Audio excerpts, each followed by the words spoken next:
Okay, I was very confused about why you had some paperwork up for a presentation, but yeah, that makes perfect sense. Respectful silence. God.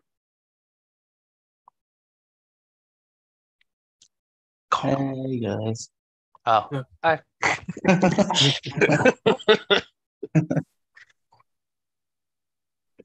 I thought I'd just leave this up until Ben and Emmanuel get here. That's fair. Fair enough. Fair enough. I hope Simon's internet can take it. It's like, what, 20 words? What's that? I hope my internet can take it as well. To be honest, I'm so fucking sad that you couldn't come to the thing yesterday with your 100% E-Pass shirt. Beth is That's perfect. that's my favorite shirt ever. I need one.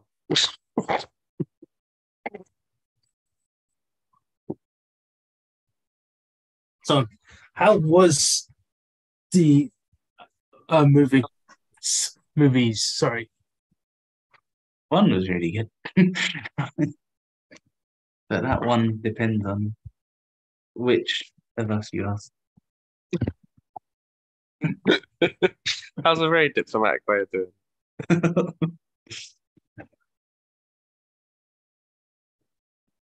So, so I heard. Well, to be honest, I heard good things from the person who hates it the most. So it's like that's surprisingly high praise. So I'm like, okay, that's fair enough. If you, I mean, if you hated it and said it's not that bad, that's not too bad. It was more. It wasn't as bad as I thought it was going to be. Yeah, but that's still considerably good. Can't just let I mean, as a film, I think if you sort of strip it down to its parts, I think it's a well-made film. It's just not for me. That's fair. That's absolutely fair because like it wasn't made for you as you say, but it's like you go, yeah, it's okay. It's not too bad. That's surprisingly high praise from you, Pat, because when you hate something, you fucking despise it to the point of like it's absolute shit. I can't believe It's true. yeah. It's like I stepped on this fucking film and I just need to burn my shoes. That's how much I fucking hate this film. So it's like yeah, it's like it's not too bad. It's like surprisingly, yeah. That is nothing if not the most stubbornly negative of us. I don't know. We Uh, do have Alec in this room. I don't No, know. Alec can be swayed. yeah, you can talk me around. Can we? Sometimes. Yeah. A lot of the time is Hmm. hmm, Now, hmm.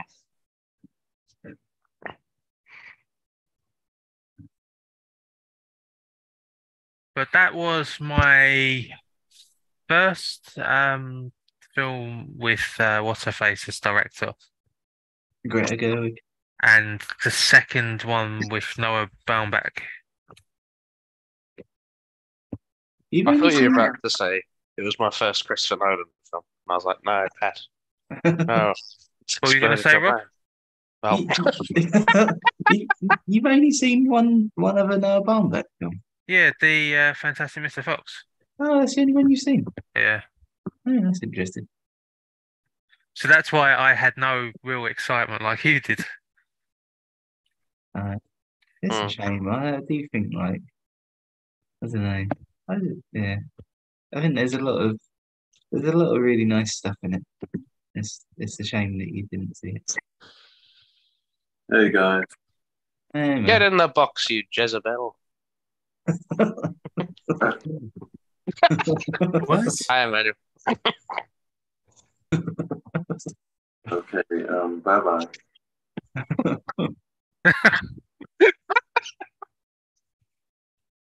Oh bloody hell! I've just noticed I've just noticed how this came out school wise.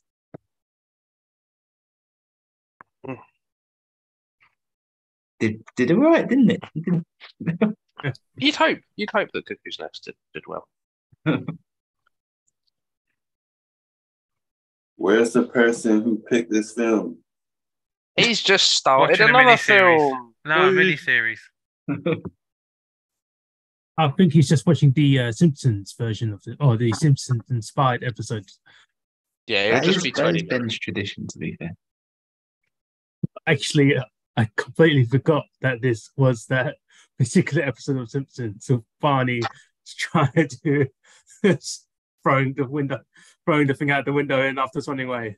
I was like, oh yeah, that is where this is from, isn't it? Oh yeah, completely like forgot about it completely. It was the I'm gonna have to find this episode. it's the first bit when the chief's in the kind of like courtyard bit, and they're like, he can't hear you. when that was happening, I was like, oh yeah, this is Michael Jackson. This is what? Have you ever seen the Michael Jackson episode of The Simpsons? Oh no. Oh well, you've kind of just watched it. Oh, okay. And no more questions are asked. That kind of thing. So, while No we're- more while- questions are asked. Just So kind while of we're thing. while we're waiting for Ben, so did you say that the guy in the picture with Kojima and Jordan Peele was the guy who also did who was he? Like the managing director? What was he like? The guy, Cinematographer. cinematographer. All right. Wan, you pronounced every syllable of that. Hmm. The cinematographer. It might have just been the leg, but it might have also been me. So I don't know. So what has he done? He said I think Ben said he also did Nope as well. Yeah, that's right. Yeah. So Okay. I don't know what else he's done. Let's have a look. You I said mean- Interstellar, Oppenheimer, and And No. no, yeah, I don't know what he's done outside of those three though. I mean, if that's the case, all that means is like Jordan Peele is just could be like, so Mr. Kojima, can we just get Norman Reedus to do the Akira slide on his bike? Then afterwards he'll open a Monster Energy drink and drink it. Then afterwards an explosion will happen behind him. I And feel like the Akira slide is referenced so much. When I finally see Akira for the first time, it's just going to irritate. it might do, right? Oh, interesting. He also did Let the Right One In, and Oh. he did Her. Did he now? Oh, I mean, all these are like, all that means is it's either Jordan Peele is actually going to be writing stuff with Kojima, or he might be just in the game. And like either way is perfectly fine for me. It's like, oh yeah, that's cool. I can like if Jordan Peele's going to do his like horror aspects of writing and just give Kojima notes, and Kojima's gonna go, oh, okay, I'm gonna add this. And that's all you could really ask for, to be honest. Yeah, I don't know. I mean, it's an interesting one because like there's been rumors for a while about Kojima doing a film with A24. Not know what. Oh, that's tricky because I don't know what genre he'll pick. Because I thought you were like, I don't know what A24 is, and you were just like trying to figure out a way to style it out. because like if it's Kojima, right, he could say he's going to do an action flick, but halfway through the movie you go, wait a second, is this action sci-fi? No, wait, it's actually an action sci-fi with psychological things. No, wait a second, it's an action sci-fi psychological thing that has horror elements. Then afterwards you'll be so confused. You'll be like, oh, actually, it was a documentary. And I'm like, what the fuck? Like, it's good. I nearly That's- picked a film like that actually. There's an Orson Welles film that is exactly that.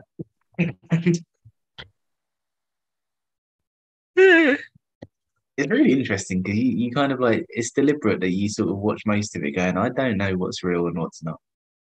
And then there's a very cool thing that happens that just it's like It's not even like a moment of clarity. It's like the opposite. Isn't it kind of like Bo is Afraid without the clarity? So Bo is Afraid is like, have you seen it? Nope. So it's kind of like, for me, it felt like a sort of like a horror version of Big Fish.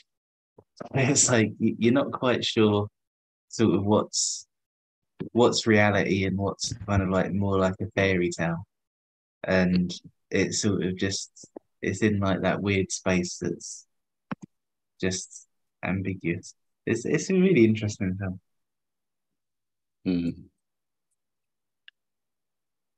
Cool.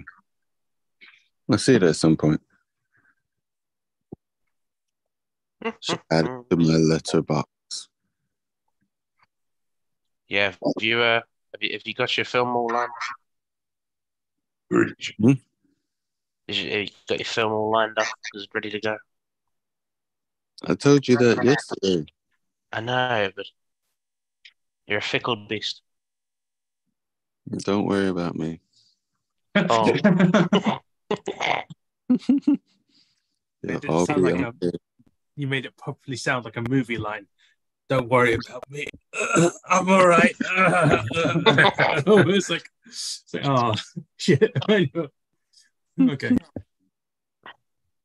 I'm gonna be lying down for most of this because my Oh yeah, neck how's your neck?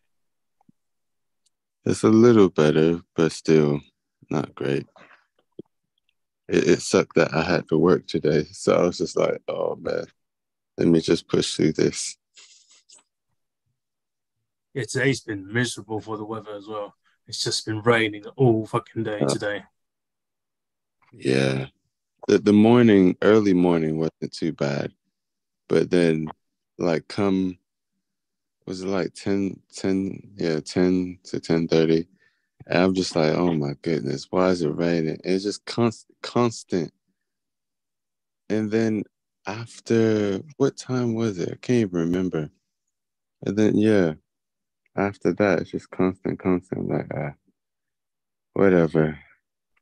It might have been because everyone wanted to watch Barbie yesterday, and everyone is now watching Oppenheimer today. And it's just like reflecting the mood of everyone. So it's just like, yeah, it's all bright and pink. Yeah, it's all sunny. Today it's all dark and gloomy. I thought you said Oklahoma. Oh no, Oppenheimer. Yeah, I That think is coming back to cinema soon, actually. Oh, interesting. And that's the exact reaction it warrants. I remember. Do you remember me singing Old Man River in school? Kind of. Yeah, that was I did like that.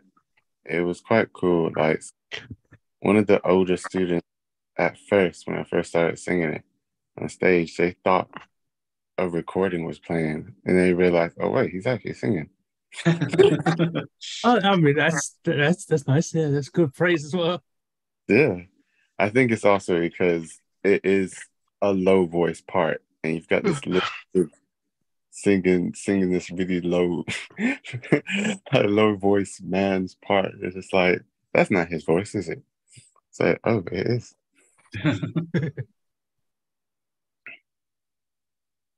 Yeah.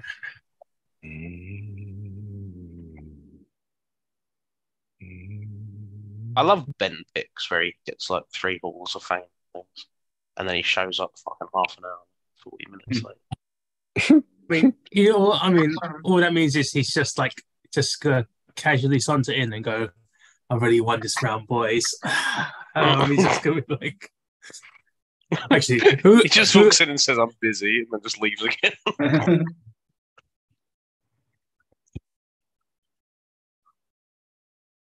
I wonder if it's because this. Just give me 20 minutes. Are you fucking real? He's actually just so I'm just gonna message him. F you. Maybe he just doesn't know we've actually started recording because of the actual like whiteboard that you have up, Rob. Because of the political messaging of this week, Ben's not aware that we've started recording. In all seriousness, yes, that's actually what's. Oh, actually, so you did. So you guys did see quite a lot of actors out there, didn't you? Yeah, no, Brian Cox was there. Simon Pegg, Andy Serkis. Who else was there? Jim Carter, is that his name? So wait, so most of the Mission Impossible stuff, or Mission Impossible people as well, right? You didn't act well. Obviously, we did see Tom Cruise there. Obviously, I was thinking because like the day before, the Odeon had like a massive Mission Impossible sign out the front, and I was thinking, I wonder if that's awkward for Simon Pegg that he's like protesting outside of an advert for his film, but they took it down. That's a valid point. Oh yeah, can you I know a lot about like the writer's strike and like how a lot of the conditions came to be and whatnot, but I don't know really anything about the actor side of it. It's a similar thing, to be honest. So a lot of it sort of kicked off because studios were wanting to use AI to save money. So the idea would be that they would like instead of getting extras for every single time they needed them, they would scan an extra for one day of work and then just repeatedly use the extra in like with like an AI enhancement. So And they're you not would getting any kind of residual kind of royalty paid for it. no, so it'd literally be like one day of work that would last the studio theoretically forever. And it Oh would my basically goodness. put like all of those people out of work. So it's kind of like it's like everything like this, man. Like if you're sort of like Tom Cruise or Simon Pegg or whoever, like you're probably fine. But anyone sort of from this point forward who isn't already a massive star is in trouble. Because if this becomes like a normal thing, then Mm. studios are just going to be like taking the easy way out of scanning people for one day of work, paying them for that day, and then never having to pay them again.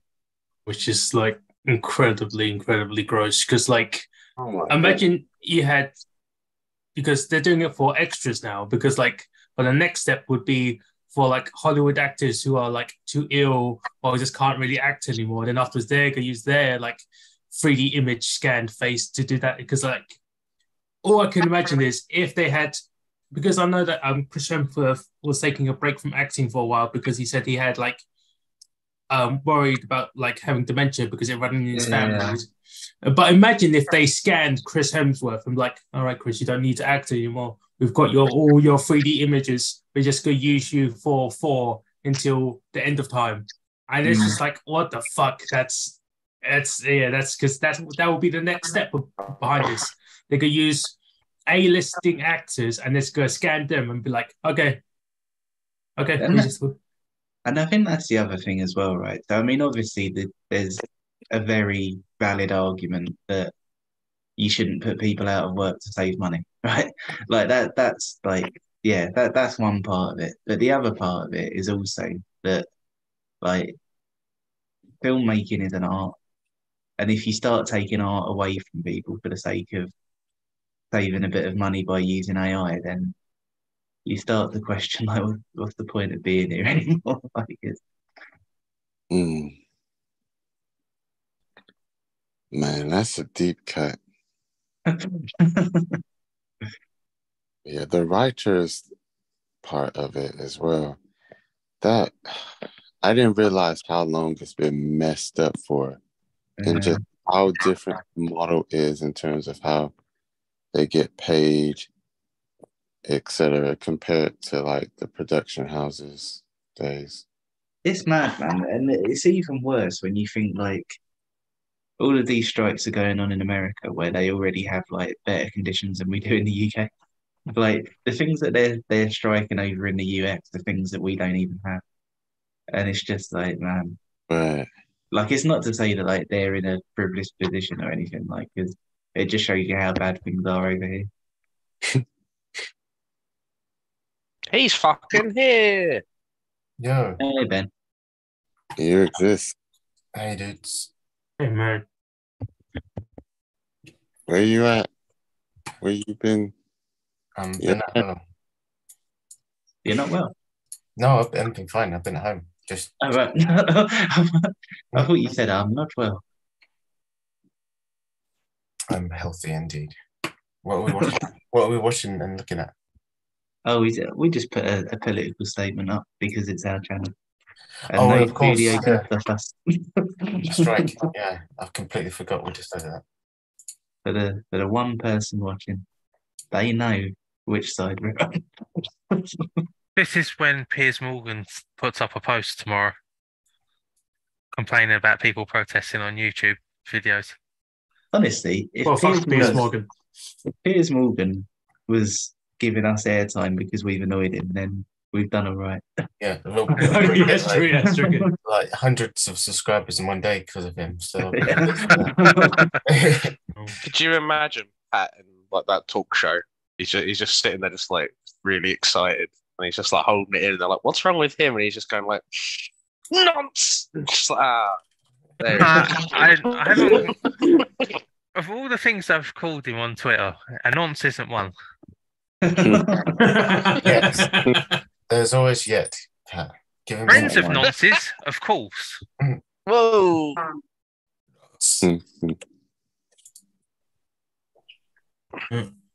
but that's a conversation for another day. Yeah, well, when we get on the talk show, that's let's see. If I had a one-to-one with him, he'd run off crying like he did with the weatherman. The weather, oh yeah. What a test. Shit. Fucking hell. What a But legendary it's minute. absolutely true, right? But it's just like fucking hell, man. Don't I did. start with me, or you'll be going off like he did with the weatherman. Because he'll start cutting me off, and I'll be like, "Stop cutting me off, you can't." Oi. Man, I don't know what you're talking about. Just Piers Morgan and his knobbedery. Mm. But It was also, on it was how he left Good Morning Britain. So like something happened where he made the weatherman storm off. Which, I don't know, it sounds more comedic than it is. The weatherman stormed off. And then like a couple of days later he kind of got his revenge. And I think the topic was about like Prince Harry and Meghan Markle. And of course. the weatherman said something like, "Oh, you're obsessed with them," and Piers Morgan was like, "Oh, you're out of line," and he just stormed off while the weatherman was sat there going like, "No, he eats a baby," or something. I'm paraphrasing, but yes. Oh man. I think he mentioned something about his racial-based obsession with her because she ditched him on Oh, that a was it, supposed yeah. date. Yeah, apparently they were friends, and then she didn't reply to his text, and then that was when he went, "Meghan Markle's a threat to national security." Again, I'm paraphrasing. He basically said that. Yeah, pretty much, yeah. But I need to get my my charger. His big square head is a threat to national security.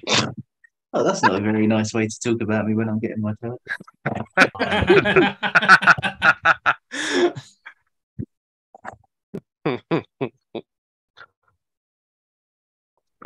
Okay. Right. Benjamin, why did you pick this absolute classic for Goat Round? I realise it's actually kind of an obvious question, but It's good. there we go. See you next week. Emmanuel, what's your pick? This is such a recurring thing for Ben picks. I go, "Why did you pick this?" And he goes, "It good." And I go, need to get "Cool." a new stick. No, it's kind of getting old. Apart from it being good, the other things of this film were like it had like this.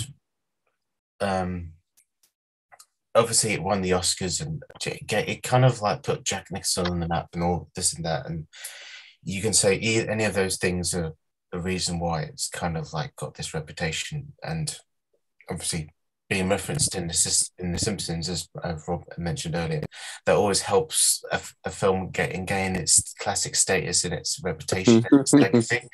If it's been done in The Simpsons, you know, it's kind of like it's you've made it, you know.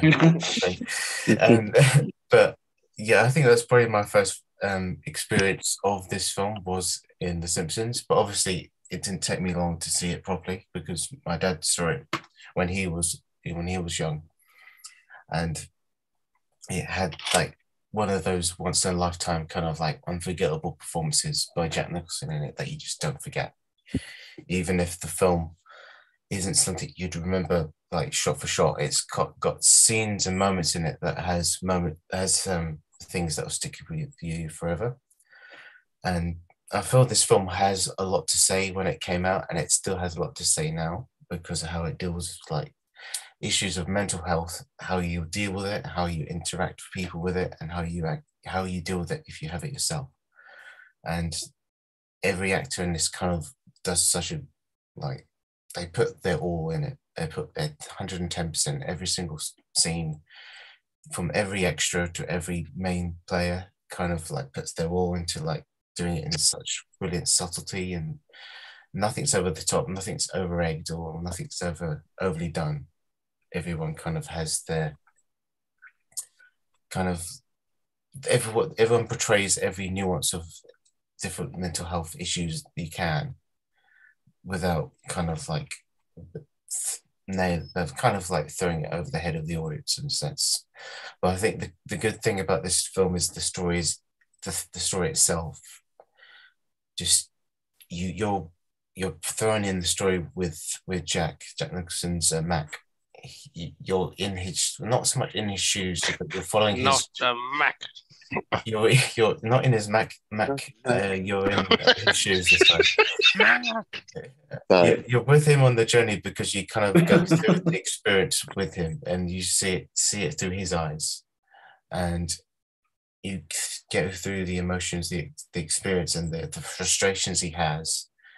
You see the world that they're in, and you want to get out of it, and you want to be kind of like improve it, and you want to be with him on every step of the journey, and you kind of like and kind of like feel sympathy, and it does all those things, and like every good film should. You kind of you get the range of emotions, you get every single laugh, you get every single like frustration and anger. You feel that's why I think it kind of is such an important film to me, because you laugh, you cry, you get enraged, you get sympathetic, it elicits all these primal things, because it's something that most people, even if you don't relate to it or know anyone that has these things, you kind of like, it does a perfect job of like illustrating why this sort of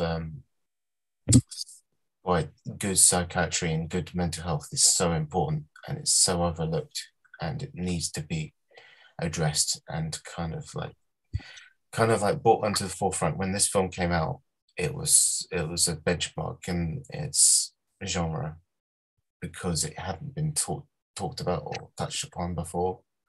Probably still hasn't been talked about or touched upon enough even now. So that's why I think it's still something that should be seen and should be talked about, and should be heralded for just the performances and how they kind of illustrated it, for just the most casual viewer to the most seasoned film critic can kind of like latch onto this. Yeah, there's a lot I can waffle on about, because this film, it doesn't mean a lot to me, because it has a lot of moments that I kind of like laugh and kind of feel for the characters as much as like empathize with them. And there's so much in it, and even on the surface level, it's just a fun films with lots of fun moments, and just has like a donkey punch at the end where it just hits you right in the feels, and that just like floors you. Whoa. I don't think that's how you use that phrase. maybe not that The flavor. donkey punch in the fields, Jesus. Yeah, it's just like whack. But, yeah. I mean, Jesus. yeah, Okay. no, I can't wait. No, No, that's fine. okay, yeah, sure. Once over the cuckoo's nest, it just ass fucks you for ages and then donkey punches you right at the end. That's Right in the balls, yes, it does. But this film, even if it isn't quite always it's not like a lol fest all the way through. Because if it was, it wouldn't work. And if it was like horrible and disturbing and really like sad all the way through, it wouldn't work either. So it had the balance right. I think that's why I like it. It had the balance is just spot on. So yeah, over to the next person. Hot take. Rob, did you? I think you felt a bit more donkey punch than last time you saw it. Yeah, so the first time I watched it, it must have been at uni because I think it was so the reason I thought it was on my Google Drive for the last few years was that when we moved into, so it was like the second year of uni when we moved out of school and into a house, we had to wait like, I think it was like 3 or 4 weeks for the internet to be turned on. And I went to the university library and I just downloaded loads of stuff to like get me through that few weeks. And one of the things that I downloaded was One Flew Over the Cuckoo's Nest. Um, and yeah, I reckon that was probably the first time I saw it. And I wasn't like massively into it. Like I could recognize that it was like a very good film, but I kind of took it as one of those ones where it's like, well, I suppose a bit like something like The Good, the Bad, and the Ugly, where I'm kind of going like, yeah, it's still like very good, but I don't know. It's good because it's good rather than like me latching onto anything. And that's how I felt about it then. And then I don't know. I suppose in the time in between then and now, so I suppose I've just sort of been exposed to more and like not just sort of films, but just sort of more general living as well. Um, yeah, watching it this time sort of had a bit of a different effect, I suppose. I really liked all the characters, like in the, like not sort of on a personal level, like I don't want to be mates with them, but I really liked sort of, I liked how they were written. I thought they were really I sort have of bad news interesting. for you, Rob. I think he might be. Cuckoo. Yeah, I thought it was really like it was nuanced in a really nice way as well. Like it's kind of what you were saying, Ben, about sort of how it elicits a lot of different emotions. I think it does it all like really respectfully, given what the subject matter is. Um, I think the chief is hilarious. Like just like it's one of those things as well where it's like he's funny just because he's funny in a way that you're not like laughing at him. Um, I really love his ending and just yeah, I think like the whole thing with like him sort of I think yeah, it's just everything from like the sort of the suffocation up to like him sort of pulling the sink out and then chucking it out the window with the sort of like the really kind of like uplifting score over the top of it. I was like, this is wonderful. Um, yeah, I really liked it, and like I said earlier as well, I completely forgot that it was the basis for the Michael Jackson Simpsons episode. Like it's the bit in the courtyard where they're going like the chief can't hear. I was like, oh man, he's Michael Jackson. It's sort of like it all clicked into place, and yeah, I thought it was really great this time. Like it's kind of gone from being like one of those films that's just good because it's good to being almost like a more extreme version of Die Hard, where I'm like now I'm like okay, I understand this and this is what's going on with it. And yeah, I think it's great. I'm really glad you picked it for that reason. Thanks, Rob. Well put. I gotta say, I did my usual thing where I have a lot of fun linking people up to characters, and Honestly, yeah, you're spot on with what you put, Alec. I have to say, I think Rob is thank you. chief. Rob is definitely cheap. And Simon's character, he just like had this like manic necklace that I just imagine serving him. Wait, who did you name me? Oh, it's Cheswick. Cheswick, yes, the one with the Oh, right, glasses. I'm finding my cigarettes. I could just see you being in charge of a boat, and then you kind of like turn around and no one's there, and you go, "Oh fuck this," and you just leave the fucking thing. You just go and find everybody. But like, you know, Yes, actually, Ben looks. Ben even like looks like Billy. And the way I was stuttering trying to describe this film, I'm like, this is what I mean, and that's what's so horrible about Nurse Ratchet. She just goes for his weakness, and that's what you guys do. You go for my weakness and let you go. You say like that. We don't force you, right? No. I gotta say, we gotta find the guy who named Billy Babbitt, because making the guy with the stutter Billy Babbitt is just fucking cruel. But you can't be doing that. Yeah, I love the like Rob's chief. Like, you know, he's just like, because Rob's actually like, he can be pretty silent if he wants to be. But I can just see him just kind of like going like, and like tending to be mute. And it's like, oh yeah, trying to do basketball, and he's just going like, yeah. And he's just strutting around. Like, I can see that. And then obviously me and Pat are Harding and Haber. I just like that. Dare I say, juxtaposition, and Pat's like, I've got to put a stop to this like right now. I can't be doing this. And then I think Rob said about him cheering when Chief chucks a thing through the window and runs out. Like, and then I made Emmanuel Bancini because I think his only 2 lines of dialogue are like, I feel really rested, and then later he's like, I'm so tired. And don't forget Humphrey. He was like, looks like him, acts like him to a T. Has gigantic beard was main thing, but He's like, oh wait, what was Danny DeVito's character? I didn't give him one. He could be Rick. Martini. Martini, yeah. Well, I know. I was just going to say. Give him Rick. Okay, yeah, it could make sense. Yeah, but I was just going to say, I didn't realize it was Danny DeVito until much later. It's because all the actors are kind of quite young in this particular film, because it's made like quite a bit ago. And it's like, I mean, you can tell that he's Christopher. You go, oh right, you can tell tape is Christopher Lloyd. He's got the eyebrows that really suit him up. But it's like, for like Martini being Danny DeVito, I was like, I feel like I know who he is. Until I had to get then afterwards I go, oh wow, he's he looks very different from what he used to do to now than when he used to. It's like he seems a lot more aged and civilized, I guess, with his age, when he says it's like cheerfully, happily, and crazy in this like Martini in this film. And it's like, all right, yeah, it's just it was very odd to see the actors now to when the actors are like back then.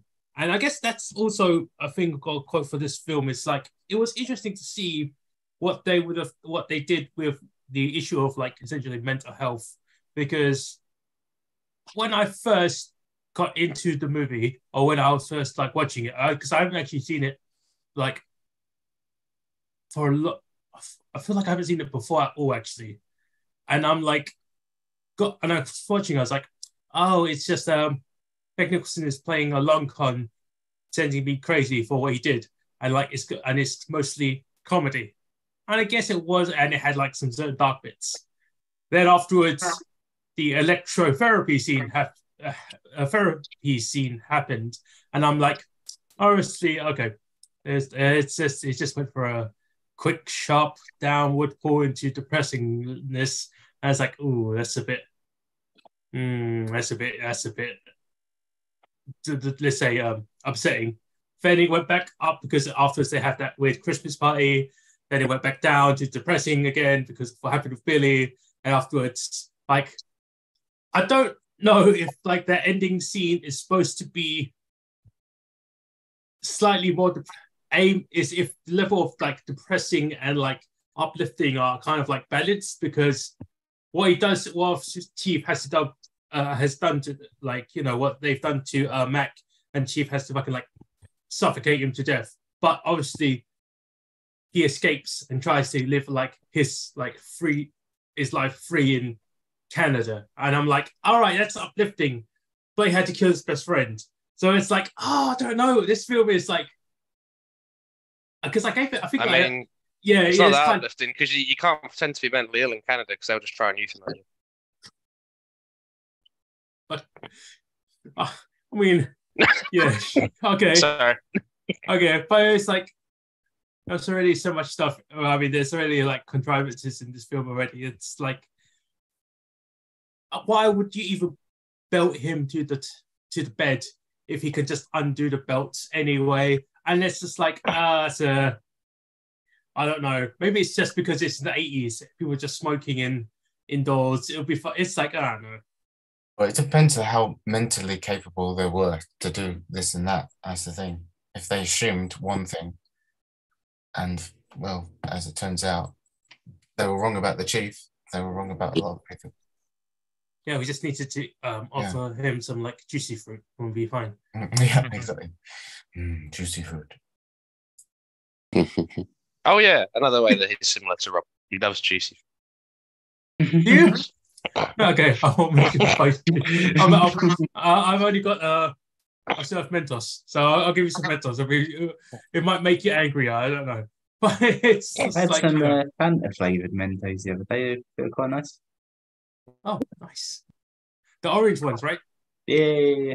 Yeah, nice. Right, stop derailing it. Sorry, but in any case, this film, actually gave it like a lower enjoyment score than before. Then I realized, no, this film actually does end on a slightly higher note, and it should actually be given that higher enjoyment score because it's like I still went and watched it essentially like second time, like quickly skimmed through it. I was like, no, I get what they were trying to go for, and I feel like it had to get that high enjoyment score because for the sake of this movie to have like a more uplifting ending. So I was like, yeah, I guess that's my personal view for it, but it's like it should have a slightly higher score. So that's why I scored it the way I did. I have like little bits of contrivances with the story for again the like tying on the legs and the bed stuff, but like maybe that's just the time period that it was set in. Maybe that's just me though. I don't know. So Pat or Emmanuel, you guys are here still? Yeah, I'm still here. How come your camera's not on, Pat? You can sound Because more I happy. feel about like shit. Oh, right. Okay, fair enough. Right. Don't want to sound like Ben by saying it's good, but you know, it is it's a film I saw for the first time a long time ago, and it's always stuck with me. Like sort of opened my world to sort of Jack Nicholson in general. I saw this before, like even like his Batman film and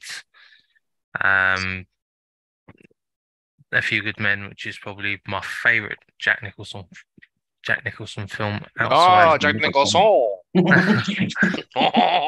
Sorry, I've got a throat infection, so I'm gonna sound a bit weird. Oh, well, now I sound like a dickhead. Yeah, so you should.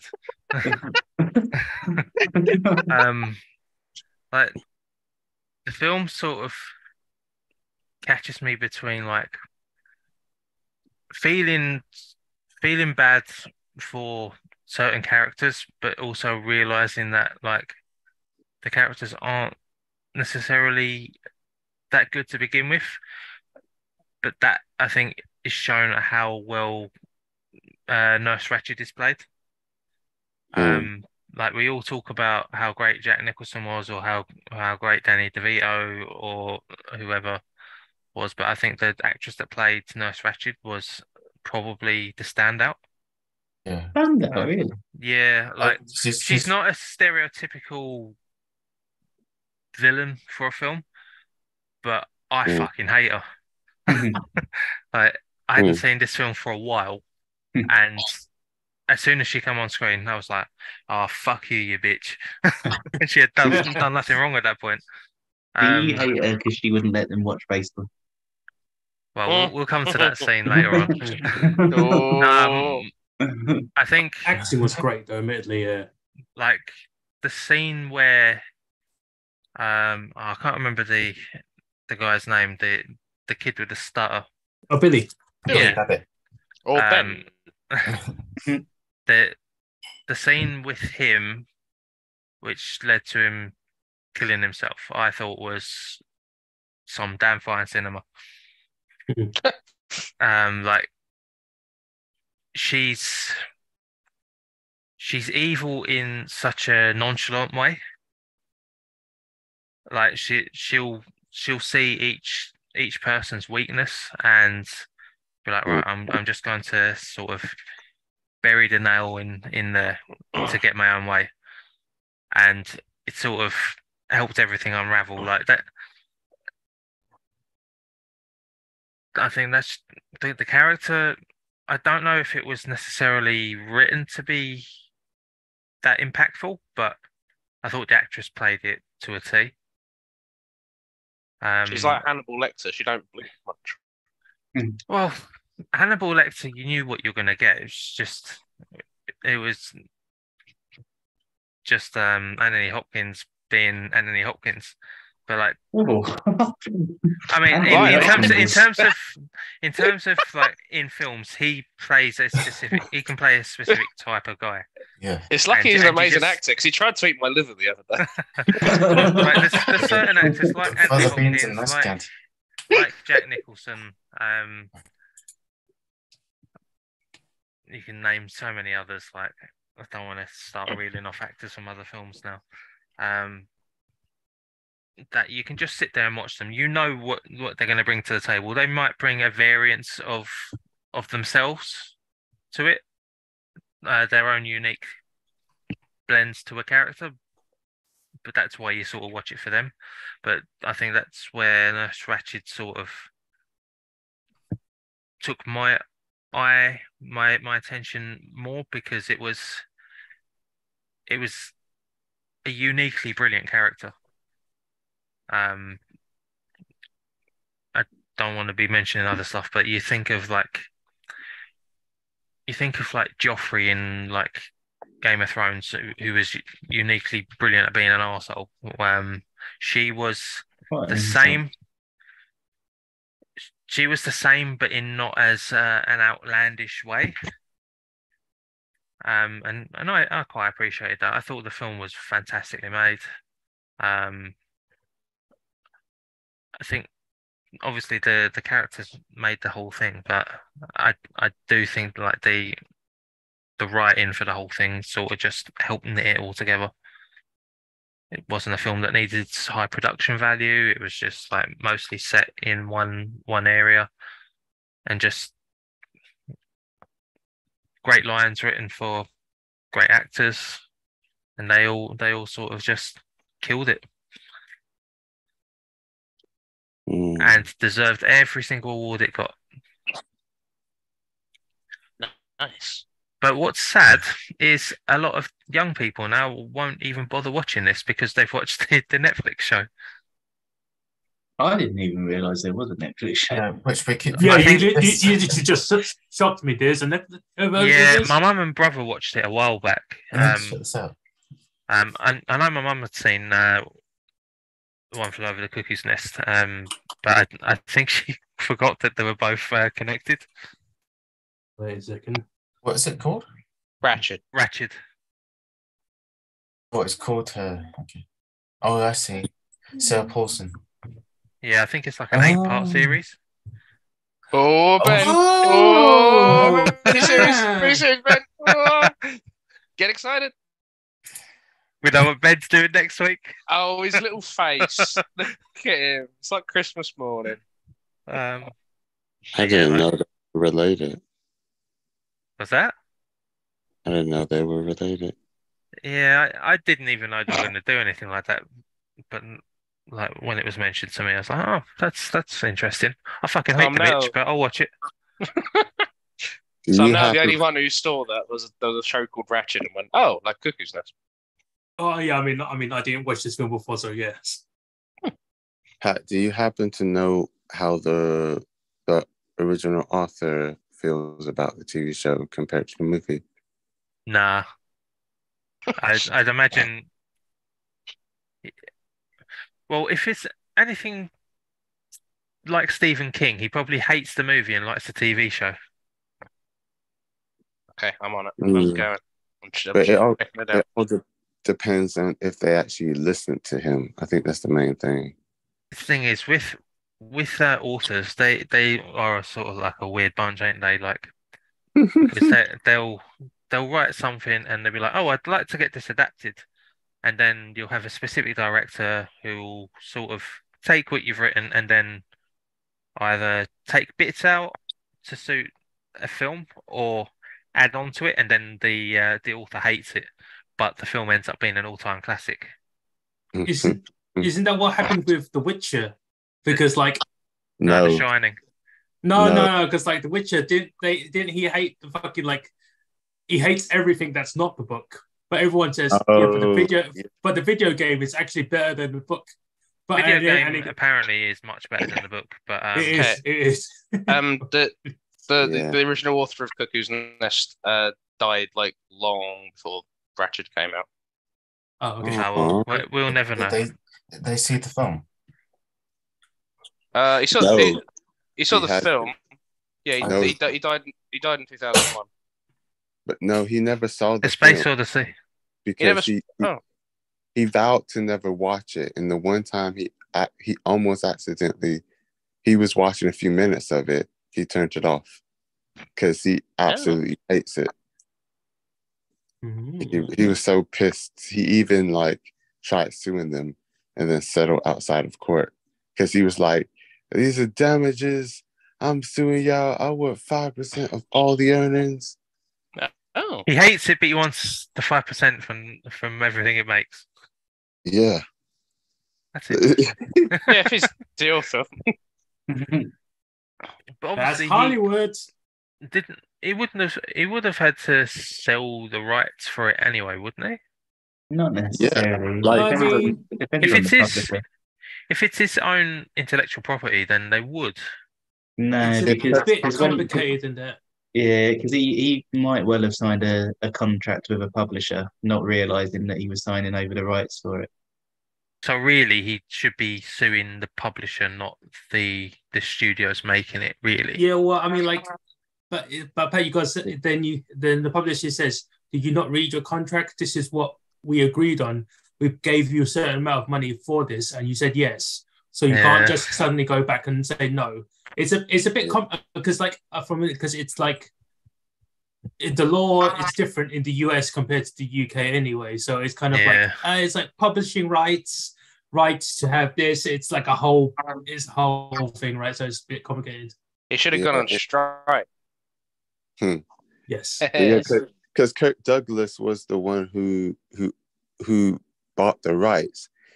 I'm trying to think because it's kind of confusing. He either bought the rights to it just before it actually was properly published or just after it was published.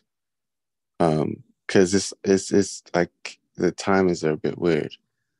But yeah, Kirk Douglas owned the rights and really wanted to make a film with it. He even did a play and starred in it like for a few months. So the Michael Douglas who was the producer was actually Michael Douglas. Yeah, Michael Douglas. Was the Michael Douglas? Yeah. So he had his son co-produce it or produce it, however, co-produce or produce. But yeah, he had his son produce. And the dad did want to star, but by the time they got around to making the film, he was like, nah, I'm too old. We need to get someone in this. Mm-hmm. And that's when all the problems started with the original author. He hated Jack Nicholson. He's like, no, it should be this guy. I can't remember who he wanted. I don't know the guy he wanted. I've never seen him. Like he wasn't a big name, or maybe he was well known at the time. But who did? And There's something about Jack Nicholson playing an unhinged guy that it unsettles authors. So it's just I like that There'll be doing quite a this few of them stuff. as well. They've written a book about a mentally ill character. They just send it out and they've gone like, please not Jack Nixon, please not Jack Nixon. And it's like Jack Nixon's doing a good job. And they're like, I hate him. He's doing it too We all- well. We all hate him. When did The Shining come out? I think it was like 3 or 4 years after this. The Shannon. That makes sense. I just remember him going up to the native guy, and I was thinking, I say, wait a minute, I remember the native stuff on the wall in the background of The Shining, like the kind of where it was set and stuff. Yeah, this could very easily be like a prequel to The Shining. Yeah, he escaped from there, went to a very cold place in or near Canada, took his family. In or near Canada. Yeah. Sidewinder. He never really died. It was all a hoax. Hmm.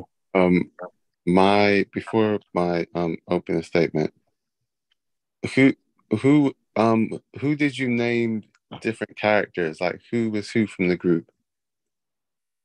So you said Rob was Chief, Ben was Billy, Simon was Cheswick, you were Bancini, Pat was Doc Brown, young Doc Brown, Mhm. and I was Harding, the guy with the moustache. Oh, and we've Great decided Scott. Ring was Martini. I'm trying to remember who Bancini was again. He's not like in it that much, but like he has a couple of scenes where they wake him up and they go, "How you feeling?" And he goes, "I feel rested." And then in like his very next speaking role, they go, "You're right," and he goes, "I'm tired." Oh, this guy. Yeah, I'll be honest. there's a bit where Jack Nixon gets on his shoulders so he can teach Chief how to play basketball. I'll be honest, it was nice to get at least one good nickname this week after being likened to Michael Cera Michael Cera. or whatever, however you pronounce his last name. Sarah, Alan. Yeah. My opening statement is it was a wild ride of a film. And then yeah. That's all I could say about it. Had you seen it before? Oh, sorry, I forgot to say. No, I've never seen it before. Never heard it before. I might have heard it in passing from someone before, but not ever known what it was. I didn't know that so many people, like, growing up, even our ages, had seen bits of it in psychology. I don't remember ever seeing this in our psychology class. Maybe our teacher didn't think it was relevant. Didn't See, pick it. my mum made me watch it because I was taking film studies at for A level, and she was like, "Oh, you gotta watch some classics," and it was like this one, The Third Man, Rear Window. There were some other ones, but yeah, this was just like this is like the list of classic films. Oh, I mean, yeah, did really well. We'll get into it, but yeah, the way things were shot, the way the actors, man, I have respect for all the actors in this. Yeah, the guy playing Cheswick is putting in a fucking shift. They were, yeah, we'll get into it, but they were really concerned about him. There were points they had to take him off the set. Oh, But I did not know that. quite a few of them basically did. Most of the people in the film were basically doing method acting techniques. Oh, They stayed in character the whole time. They lived there. Even Jack Nicholson, when he first got there, he was just like, he was surprised himself. He's like, wait, what? Wait, are they in like, you sure that just acting? Yeah. and you also had mixed in with extras who were real patients as well. Right. I read on the like trivia things that when they were filming, one of the patients actually escaped from the institute because of the filming, because they had like cameras and wires like set up, and he essentially just like MacGyvered himself on like an escape rope and escaped from the second floor. So I was like, oh, that's crazy and genius at the same time. So I was like, ugh. So when you said he's actually got taken off the set, do you mean like by the actual film crew that actually had to yell cut and go, all right, go to your trailers just to relax a bit or something? What do you mean? Yeah, so just the They actual just beat him up. They're just like, stop it. no. Too cruel. To add with what you said before answering the question, the paper as well reported it as one flew out the cuckoo's nest, because another way to term a mental institution, which I learned. I was just like, oh, which I think I've heard, but I wasn't really aware of it. But Chiswick, he was probably the most unstable, most worrying method type actor on set, or person doing method type acting on set. Like he never came out of character, and as filming went on, like as filming progressed, because most of the film was done shot chronologically. He got like more worked up and more and more and more and more and more. And on the final scene, he just lost it. And they had to take him off the set. Like they could not get him to calm down. He was going off. Because they were just like, because Dr. Brooks was a real doctor. So he was just like, look, it's okay. If stuff does go down, we've got medication. They were literally ready to administer with stuff. Because there were times it was just like, you sure you okay? I think that says it all as well about how good the acting was, is that everyone sort of integrated well with like the real extras that were actually real patients and real people just doing their thing, and the actors emulating that without like either doing the cliche route of just dialing up to 11 and making every single thing seemed a bit unrealistic and too over the top. They had the balance like spot on. And they always knew when not to go over, like, go too far. And I think that's what's so clever about the film. Definitely. Here's the thing, like, yeah, I've got to stop calling him the Cheswick actor. What's the fucking name? Gimme. Sidney Lassett. Oh yeah. He's doing such a good job. Like, I'm going like, fuck, I think you are a little bit mentally ill. And like, you know, it's not like, I don't know. I think it's just like to the degree he's freaking out and like convulsing and stuff. And I don't know. It's just really, really good, like acting work, I think. Like, everything down to like his body language and his demeanor. It's sort of like a kid, like when he's going like, "I want my cigarettes," and it's like you really kind of had to study that, and you really kind of had to put yourself in like because I guess I don't know what he's got, but like yeah, I guess he has got like a kid brain, so he would have to kind of like study those sort of movements to kind of convey that, and it's just like that's some fucking quality acting. Yeah. I mean, I like how he even turned up to the auditions with a rope for his belt as a belt. See, Rob, you are the same. You had a rope for belt, Rob? I had a shoelace for a belt. It was the start at the time. Nice. Fuck. I'd love Matt Graydon to be watching this. He's just like, I got these kids good. Oh no. I'm so confused. Why would you wear the shoestring? That's your belt. It's Because I because didn't he have was a on a belt. he was on a shoestring budget. Hey. Uh, So basically, I'd lost weight and my belt was too big for me. And Mhm. in hindsight, I suppose the thing to do would have been to make a new hole, but I didn't think to make a new hole at the time. And I thought I was being really resourceful by just taking like an old shoelace and tying it around my waist. And to be fair, it did work.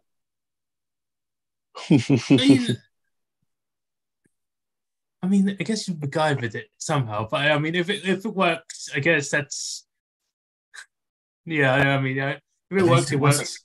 At least it wasn't a No. power cord like most is like. Yeah. I did see that Strap this in your belt, dude.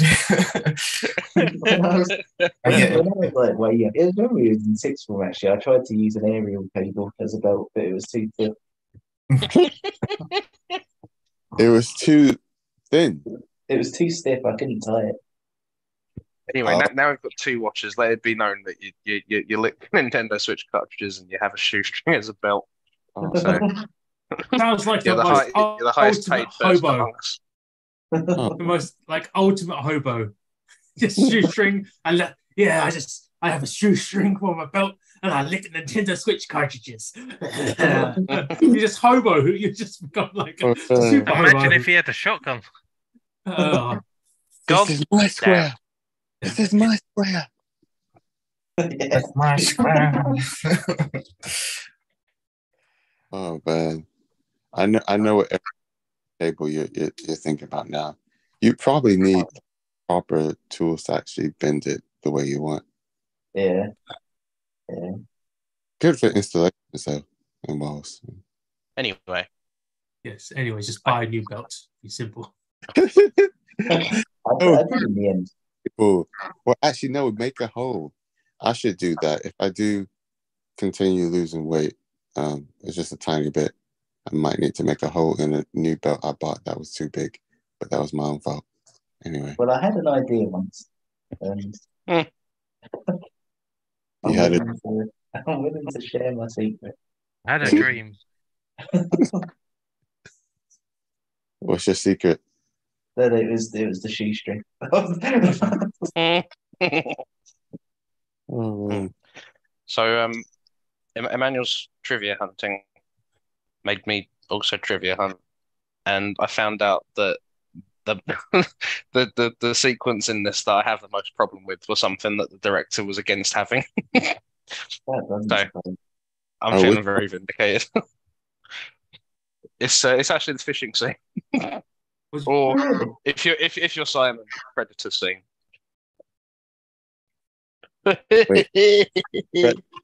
Predator. Yes, because the predator is just a guy who's gone fishing. But Oh. anyways, before we go back into that debate again, why were you upset with that particular scene on the boat? It's something. It's something that actually, when I watched it with my dad, he actually also had a problem with it because it's when McMurphy goes over the fence and then it just looks like he's walking off, and my dad looked at me and went, "I think he should have kept walking." Personally, I was like, "I think he also should be keeping walking." That's kind of Who's walking off? The harbor master. McMurphy. No, McMurphy. Wait, who's McMurphy again? Jack Nicholson. Jack Nicholson. Oh, it looks like he's walking off. What, on the boat? Jack Nicholson. No. Jack Nicholson goes over the fence of the infirmary Yeah. and he starts walking off. Oh, yeah. Yeah, and my dad's like, he should have just kept walking personally. But he comes back with the bus and they go fishing, and I was like, for one, I don't know how much McMurphy's like actually like invested in these people yet. I feel like he probably should just keep walking. I think like it is within character to keep walking, but then yeah, the bus is there and he's like snuck onto it, and yeah, I was sort of like, the guy's left the keys in the ignition and they've told all the mental patients to go on the bus, and I was like, they're all voluntary to be. The most of them are voluntary to be completely fair, and like the ones that aren't are kind of conditioned by Nurse Ratched. So I can see why they wouldn't think that they do something, but I was just like, bit convenient. They leave the fucking keys in the ignition, but yeah, and then they go out fishing, and I was just like, oh, I don't think this would happen. But because that is also kind of the scene where I think he gets invested in them, like as people, and like he wants to hang out with them and stuff. But apparently the director also didn't want it in the film because he said he would rather have it all happen in the ward, and then when Chief escapes, it will feel like more of an event happening. Yeah. Whereas if you kind of dilute it by having them coming in and out, it kind of weakens the impact. Which I also kind of agree with, to be honest. So I feel like old Milos was pretty switched on. Was that boat fishing scene actually in the book, or in the book as well? Because like if it was, then it's like, I guess it's part of the story. But if it's not, and it's just something that was added on much later, then you go, yeah, I guess this is just him having a little bit of fun for like having fun's sake, and like he did it because he was just like, was bored, I guess, because he still had like, he came back and he's like, they were doing that like swimming thing, and he's like, yeah, I got 60 odd days still, and after I'm out of here, and it's just like, it's like one last hurrah before he escapes. I think that's just, isn't that the same thing that he did with like essentially the Christmas party? I remember it was Christmas because they had. So it's like maybe. Sorry, the fishing trip is in the book, to be fair. Okay, so I mean, like if it is, then it's like it's part of the story. You could cut it, but it's like not in the spirit of the book to like just cut out a section of the story. It's like it's there. That's okay. I think if the circumstances are the same though, I would still definitely question it. Just he gets out and doesn't walk off when he's dressed pretty much normally. He definitely could get away if he wanted to, and he's not because it's directly after that lovely scene where he can't watch the World Series, so he pretends he's watching the World Series, and everyone gets excited, and that was such a cool little scene. I really liked that one. That was fun. But even then, I don't know how invested he is in them. That's good. Okay. See, well, I mean, it's never actually explained how long he's actually been in that like institute, has it? Because it's been there for a while, I guess. So that's maybe it's like part of like he grew to like them because of like spending time with them over a certain period of time, and afterwards it's like I'm like essentially he's like doing time because because of the thing, but it's just like it could have just been like a whim, I don't know, because he's bored, because he's just like, Jesus Christ, there's nothing to do there. Taking out, if they can like cigarettes, there's nothing else to do. So it's just like, yeah, Chief. Just maybe I should. Over. Yeah. Maybe I should escape. Yeah, maybe I should escape and change my name. Yeah, I'm surprised that he was able to grab Mexican mustache. Like, yeah. I was surprised he chose to get over that fence because there was barbed wire there, and he didn't like fucking like rip open his hands. Yeah, he didn't give a fuck. He just grabbed onto it. Like, whoa, okay. Yeah. That was one of the things I was going to mention. There's three things when you talk about Alex. So the first thing I had problem with, I was just like, wait, he's not wearing any like leather gloves or something, or any kind of like special stuff. How is his hands not bleeding? He's just walking away as if nothing. I'm just like, wait, what? And two, him and the director, they had lots of disagreements. throughout the film. And I think apparently there's like 2 weeks where he convinced quite a few other actors to like kind of do a small strike in a way, because there were scenes that Jack Nicholson wanted to do, but the director didn't want. So they kept butting heads. And that's apparently partly why Jack Nicholson isn't really in the kind of DVD special features, or part of Oh. it. Why? Apparently. I thought you were going to say that's why we actually lobotomized Jack Nicholson. And I was like, whoa, hold on a minute. Yeah, no. And what was I gonna say? The one thing that made me laugh about the whole fishing scene. So what you said makes me laugh even more, because this means he kept putting people through this even when the director didn't want this. So everyone who was on the boat except Jack Nicholson suffered from seasickness. That's hilarious. Nice. It took a whole week to film, and it was the last stop. Like it did. So everyone kept getting sick, and they kept having to stop, start again. Like That's so funny. the shot of them like going round and round and round in the boat, right? I could just imagine them like just doing, okay, shot one, round, first, come around this. Oh wait, no, stop! I'm gonna fucking throw up. It's just like keeps going on. So much. Oh, you couldn't fucking pay me to do that. Just like, this is the day where we're going to just spin the boat around in circles for fucking ages. But I'm not doing this film anymore. I don't care if I've already filmed it. I'm not doing it. That's probably why it was even more of a madness, because everyone's just like, oh, I feel horrible.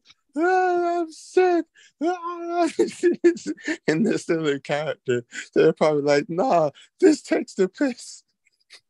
Oh, no wonder that like the scene when they're like coming back from the ocean and they're holding the fish, they kind of look like they're a bit out of it. They're like, yeah, we've got a fish. Yeah, the fish is in our hand. Yeah, it's like, fucking threw up like 6 times. Just go. Yeah. The actor for Fredrickson, when he's like trying to put it through the eyeball and he's looking at the eyeball doing that. Imagine doing that while you're seasick. It's just like, fuck that. Oh man! I gotta say though, I do love when they get they put the rope on, and the bloke who they've got to get the rope on just stands there, and they're like, "No, get back on the boat." I can see us doing that. I think that's what's so good about the whole scene, is that what's going on, and it's all going to chaos, and then you zoom out and the camera sees the ship going in a circle the whole time. It's just like the pilots go round, round, round. And it's like they didn't go anywhere, they just stayed in the bay, and that's just so brilliant. But Yeah. I think that's what's so good about Mac as a character. He kind of like, he's thrust into this place and he doesn't want to be there, and he wants to get out and he wants to get back to normality. But then over the course of the film, he starts to like empathize and fall in love with all the people in the hospital, and just sort of like, they're his friends, they're his mates, and he cares about them. And anything that happens to him, he's worried, and he wants them to like be best for him, and he just becomes a good friend. And I think that's so good about his character arc, is that he just becomes a bit of a selfish little Dennis the Menace, kind of like he wants to prank, and he's a bit immature, and he's just silly, and he's just like, he needs to grow up, and he does grow up, and he realizes that there's more to life than what he has experienced, and he realizes these guys don't know anything better, and he wants to show them what the world is and stuff. So yeah, there's so much. I think that being his undoing as well. Yeah. Like, if he was just selfish, and if he just remained being selfish, he could have got out. But because he likes Billy so much, he does something he wouldn't normally do, and that's what gets him all caught. And that's where everything goes wrong. And it's just like, if he didn't like Billy so much, and if he hadn't got to know him, he wouldn't have made that decision. And it's like, yeah, character growth, but he gets punished for it, and it's like, that's really interesting. Yeah, that's the thing. He kind of like he realizes he made a mistake there by bringing these outsiders into it and mixing them up and just trying to like stir the pot, if you will. And that kind of like made it worse. And it's like, oh god damn it! And he feels the guilt, but at the same time he's so frustrated with that shit, and he has to take his anger out on someone, and she's the perfect one to do that, and that's his ultimate undoing as well. Hmm.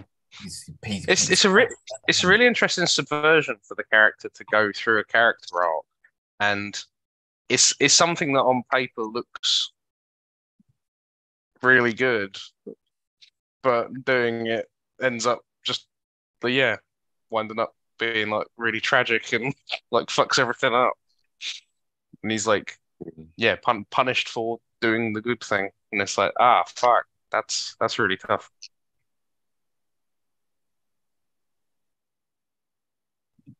On a random note, I'm trying to. I'm using an AI generator For trying fuck's sake. to try and see if it can create what it will create based off what Nurse Ratched is meant to look like in the books. But apparently, casting was actually really good for it, even though she didn't get the part for a long while, to be honest.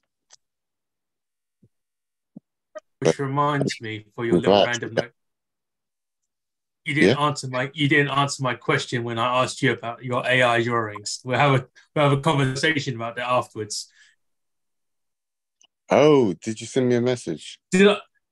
All that means is you don't read my messages, and I'm sad now. Sorry, Okay, I but in all see seriousness, people's messages, but now I'm seeing it now.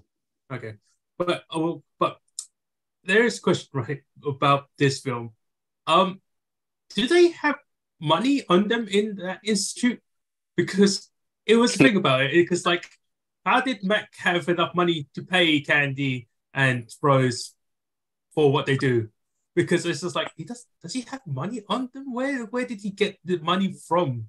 And it's Oh, just like he's Jack Nicholson. yeah, but like yes, but no. He's No, always got something. Yes. yes, but not in this case. No. He's like an ATM. You just put your hand out, and then yeah, coins come out from somewhere. Okay, but like that was like for me that was a bit like these girls are obviously girls that do They're a ladies certain of line. the night. I was gonna say a certain line of work, but yes, but it's a Long question fur of coat, no knickers. Is that what you're saying? yes, but the point is that they did obviously they did what they do what they do, but they obviously expect to get paid for it. Right? So it's just like when especially when Matt gets on the phone and he's like, yeah, come over. Yeah, make sure you buy some booze as well, right? Yeah, don't worry about it. It's like, how is he gonna pay for all this shit? It's like he doesn't have any money. But then I realize he has that. I now realize he has that little like gambling ring that he has with like the other like inmates, I guess. But it's just like I just don't believe he had that much money to pay the ladies with the fur coats. Yes. So it's just a bit. It's like it seems a bit. It wasn't fully explained, or was it like established where they would get that money? But I guess it's a bit. It's a bit for me. The story there was like a bit. It doesn't make sense, but it's like it doesn't take away too much from the whole story in itself. But it's like it does because you just needed to explain why Rose was there. Because if Rose wasn't there, then the things that happened with her and Billy. Oh no, was it Rose or Candy? No, yeah, but it was if Candy wasn't there, it would then stuff happened with Candy and Billy, then that's what ultimately led to his death. That's standing up, Rob. No. Sweet. Oh, everyone stand up, please. Okay.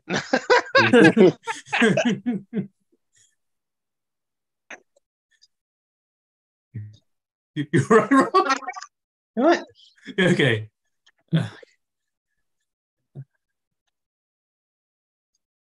went to get some pistachios. I don't know what I mean. Okay, so Cool. well, oh shit, I forgot what I was gonna say now. Um, You were on the prostitutes. yeah, they Sorry, did. Where? I How meant did they get? ladies of the night. How did? Yeah, how Sorry. did they get paid? I meant ladies of the third coats. Yeah, how? That was actually, yeah. I don't know. I thought their inclusion was a bit strange because they just kind of like popped up and then disappeared behind curtains. Well, I mean, their inclusion was important because it led to Billy dying, and Billy dying is what led to Mac dying. So it's just like if they weren't there, it would have been like the story would have changed quite a bit essentially. And it's like why they were there is obvious. How they were there is the problem. And Yeah, it's no, just like that's kind of what I'm saying. Like, I'm not saying that they should like take them out, but I was like, I don't know. It just seemed like a weird way to write them in. I think like Mac's kind of the kind of person who would be friends with prostitutes, and like I don't know. I felt there'd be like kind of an understanding that he'd pay him later or something. But like, yeah, they did mention the gambling ring where he's won a bunch of money off them. And I guess if a lot of them are voluntary, then they can just carry their own money. So Maybe like, actually. was that Brooke? No, I just said maybe actually. Oh, okay. Because like I was thinking because they're doing the bets with the cigarettes and he has martini. He goes, okay, so this is a dime. He goes, oh, okay, this is a dime. oh So if I rip it in God. half, this is a nickel, right?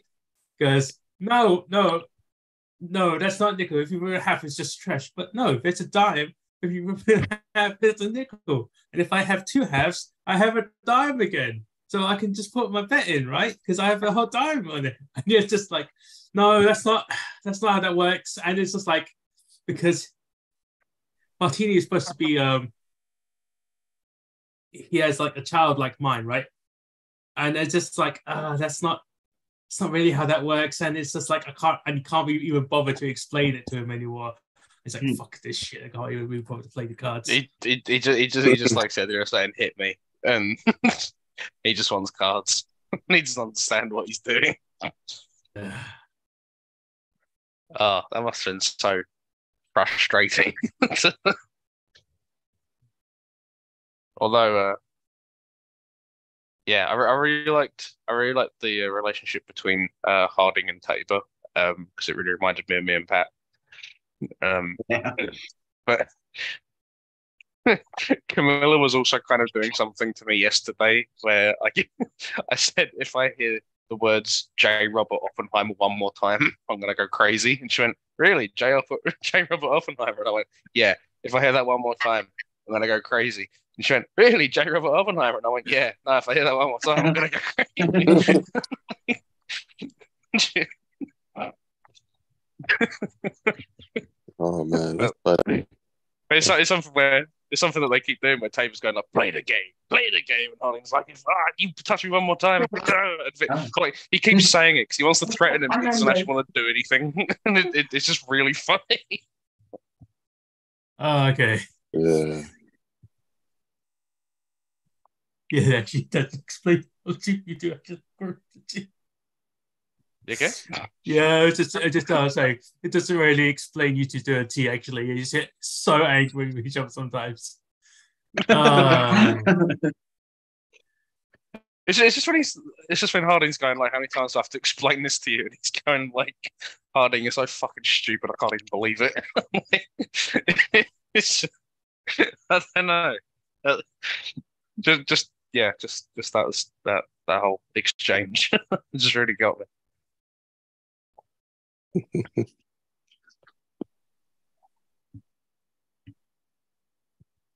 The thing is, it's one of those films that's just like undisputably really, really good. And it's like you can, I don't know. I think you can moan about stuff. But it's kind of like the heart of the film's really, I don't know. There's not a lot to kind of latch on to and laugh at, and there's a lot of like humanity in it, and Mm. yeah, it's Yeah, I not the don't most think you can really controversial like. pick, but I really like. Yeah, I don't think you can really like question where it's coming from. There are some like choices that I was going to say choices that I wouldn't make. There's choices that even directors make in it. Like it's yeah, it's hard to question the validity of where it's all coming from, which Mm. sort of gives it all a pass.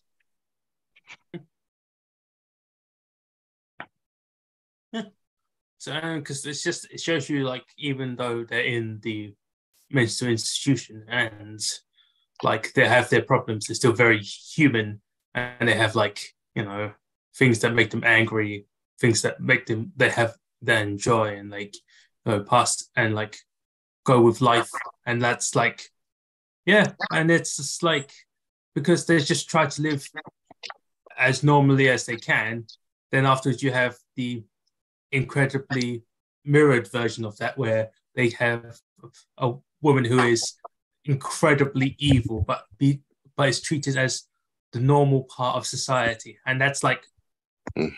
it does it as Ben said before, it has that sort of balance between like not just like the ups and downs of the story but like between the characters, and I think that is a very is very that's what makes this film quite interesting to watch, and I guess now have on my like filming library. So it's like it's good. Yeah, I feel like I'll definitely watch this again and just see how the characters kind of like act with each other. And I think that will be interesting to see again. I think it's Yeah. like it's just on an acting level as well. It's really interesting to watch it as our generation because what we know Danny DeVito and Christopher Lloyd as is like not who they are in this. Yeah. They weren't big before this. It was only Jack Nicholson. It's mad to think that like Danny DeVito's in it and he's just like 90% of his screen time is just him like innocently smiling. Yeah. That's like the opposite of what Danny DeVito is now. I mean, like for the Christopher Lloyd thing, I was like, especially when he's got the cigarette in his leg and he just starts jumping around everywhere. I was thinking, oh shit, he's gonna say how many gigawatts? I can't even remember how many gigawatts it is, but I feel like he's gonna say it's 9.75 gigawatts. Ah! No, sorry. The answer you're looking for is whoosh. Whoosh, yes, okay. Sorry, you're not going to get that one. I mean, no, actually, I mean, I kind of do because I've seen we asked Humphrey why you like Back to the Future so much, and he went, "Oh, it's just when the car went whoosh," and that was kind of the sum of what he was talking about. And we just kind of narrowed it down to, "Oh, it's whoosh." That's why he liked it. Oh, which reminds me, our next film pick is going to be Back to the Future. No, okay. No, not again. If you picked a Back to the Future sequel for Goat Round, I would admire the inevitable rationale for it. You would have what? I kind of like the idea that you picked Back to the Future again, and I'm like, this is literally the only film you can do this with, but fuck you. Like, no. Part 3. We're skipping part 2. We're going straight to part 3. No, I've never seen part 3. To be fair, they are kind of like interchangeable in order. Like you can sort of pick them up and drop them off anywhere you want. Yeah, they're great. I don't quite agree, but they are great. What did you say, Rob? If someone picked it again, you do what? I said if Simon picked a Back to the Future sequel for Goat Round, I'd admire the eventual rationale for it. Yeah, I mean, it would just be. I just felt like it, but like that's like. But yeah, but this is Goat Round. I have my choices.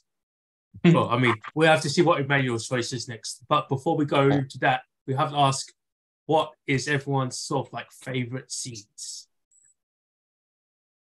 I want to say like the big ending with the Chief, but I feel like that's too obvious because that's just brilliant. Like, that's like that meme of Martin Scorsese going, "That's cinema." But Wait, no, which- just like the whole sequence where the chief strangles Jack Nicholson and then rips the sink out and uses it to escape. I just think it's like the whole thing is just beautiful, man. I love the whole sequence. But outside I of that, too want to strangle Jack Nicholson.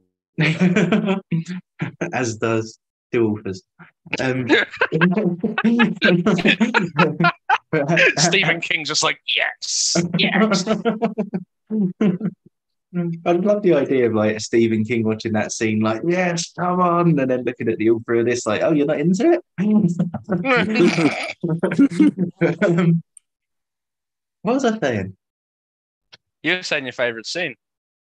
Oh yeah, outside of that, just because I feel like that's an easy pick because it's like such a great sequence. Outside of it is the bit that we were talking about earlier, where Jack Nicholson's trying to like lobby people into helping him watch the World Series. I find that whole thing so relatable because like, and I imagine it's probably one of your favorite scenes as well, Pat, because I think Yeah. watching it as like a sports fan and like knowing sort of how big a deal that would be to him. It's like, oh man, like I find it so relatable that he's like trying his best to like do this thing that he's been waiting all year for. And yeah, I think it's a really neat idea. And I love that he doesn't quite achieve it, but he just watches a blank screen and just acts as if he is anyway. I think the whole thing is just really nice.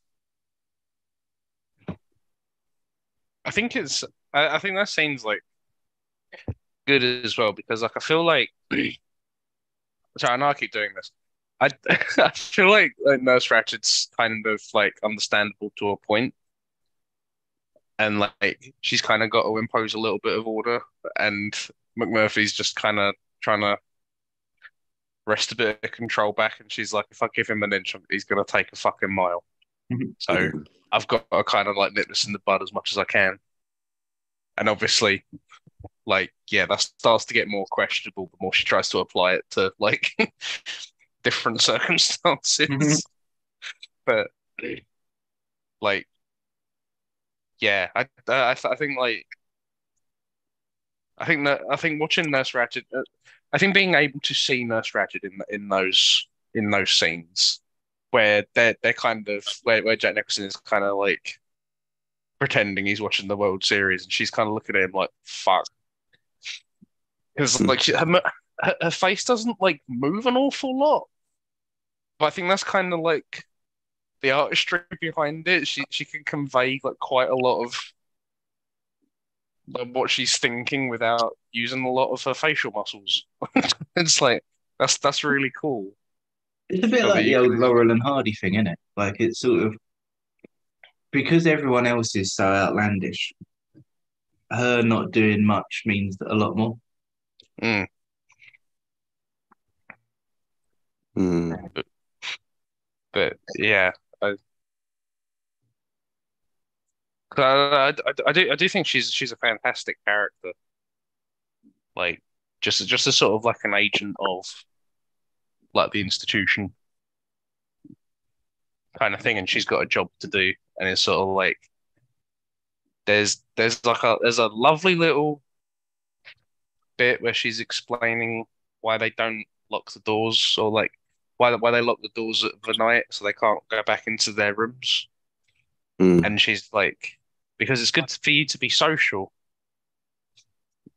And Fredrickson says like, are you saying it's like mentally ill to want to be alone? And it's like, oh, that's nice because she can't answer it. Mm. She doesn't Wait, know say how that to again? answer it because it's not in the book. Mentally Yeah. ill. What? He says, are you saying that it's mentally ill to want to be alone? Oh yeah. Mm. And she can't answer it because it's not in the book that she's abiding by, and she's kind of just got to kind of sit there and go, "Fuck." There's another moment like that in the scene where he's trying to convince her to let them watch the World Series, and or is it a little bit later actually? It's the bit where I forget the guy's name, but it's the guy who wants his own cigarette. And Oh, Chester. yeah, so it's when he's talking about going to a baseball game, and he's like, "Oh, that's a form of therapy, isn't it?" And it's like Mm. because it's like unconventional. You see that it's like it's not that she's driven by doing the right thing as much as she's driven by doing what her She's employers supposed need to her do. to do.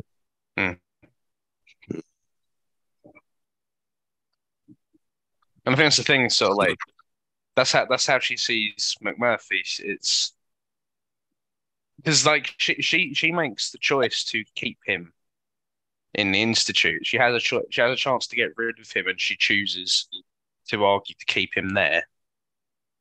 And it's like, why do you want to do that? And it's like because if he fucks up enough, we can make a case for him being lobotomized. And it's like, fucking hell, that's so like draconian and cruel and fuck, man. Like that's just so cold to do that to someone. But as far as she's concerned, he's a criminal and he's not like he's Yeah. not gonna stop doing it because he is a criminal. Mm. And it's like I can see how you have to think that way to make you you make yourself live with yourself.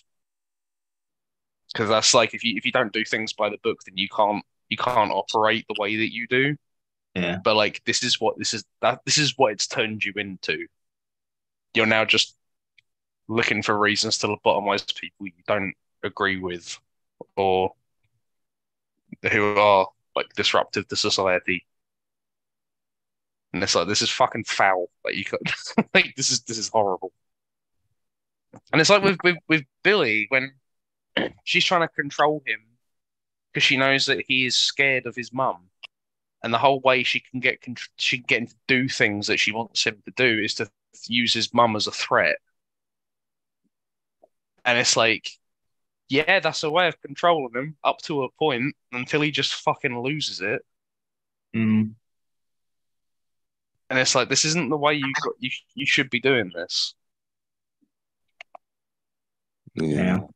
There's a lot of restraint in her character. Like she's never like overtly presented as a villain, but she's really like awful. Yeah, like she takes like kind of the antagonist role, but and I think as well the first time like McMurphy suggests the World Series and doesn't get enough votes, and you can see her like it's like one of the only times you actually see her like smile and go, yes, Mm. and like take a bit of pleasure in the fact he didn't get what he wanted. Mm. But it's like, yeah, this isn't quite as objective as you're probably hoping as like you think it is it you kind of take a bit of pleasure in denying that. Mm. Like I don't know really how. interesting character. Oh yeah, I don't know how true it is, but apparently, when I read this the other day at first, I was like, really? I'm so confused. Like again, regardless of how true it is, like apparently she really disliked she really got tired of how her character could never basically be happy and kind of have fun compared to a lot of the other actors and their kind of characters on set. So at the end of shooting, near the end of the like film shoot, she decided, you know what, I'm just gonna strip and stand here just in my pants, just to prove a point that I'm not really this cold, heartless person. I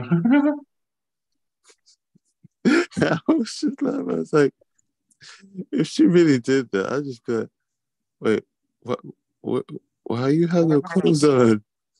Where do your clothes go? I mean, like, I guess that's just for the actress herself, right? Because it's like, because most of her acting is just her being not, or keeping a straight face and essentially having two moods of either pissed, angry, or like bitch face. So it's kind of like, which is not like a problem for the actress itself. She needed to have that stern, angry face, and that's what her role was. And I think that like what she did well. That's why she got all her awards as well. It's just like, I think, is it weird to say that it was her tone of voice to say? Because essentially it's that disapproving like parent voice that made her so like you felt like because I realized after Billy had like been with Candy and like he was talking to Nurse Ratchet afterwards, he didn't really have that stutter during that time.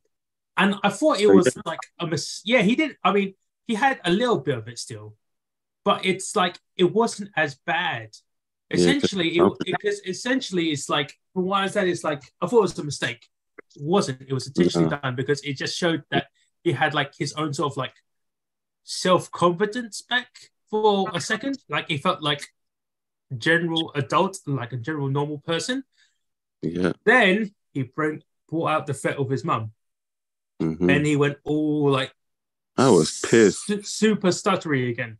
And I was like, you are a monster. You are like the worst person that is ever here. And that's just like, Christ almighty.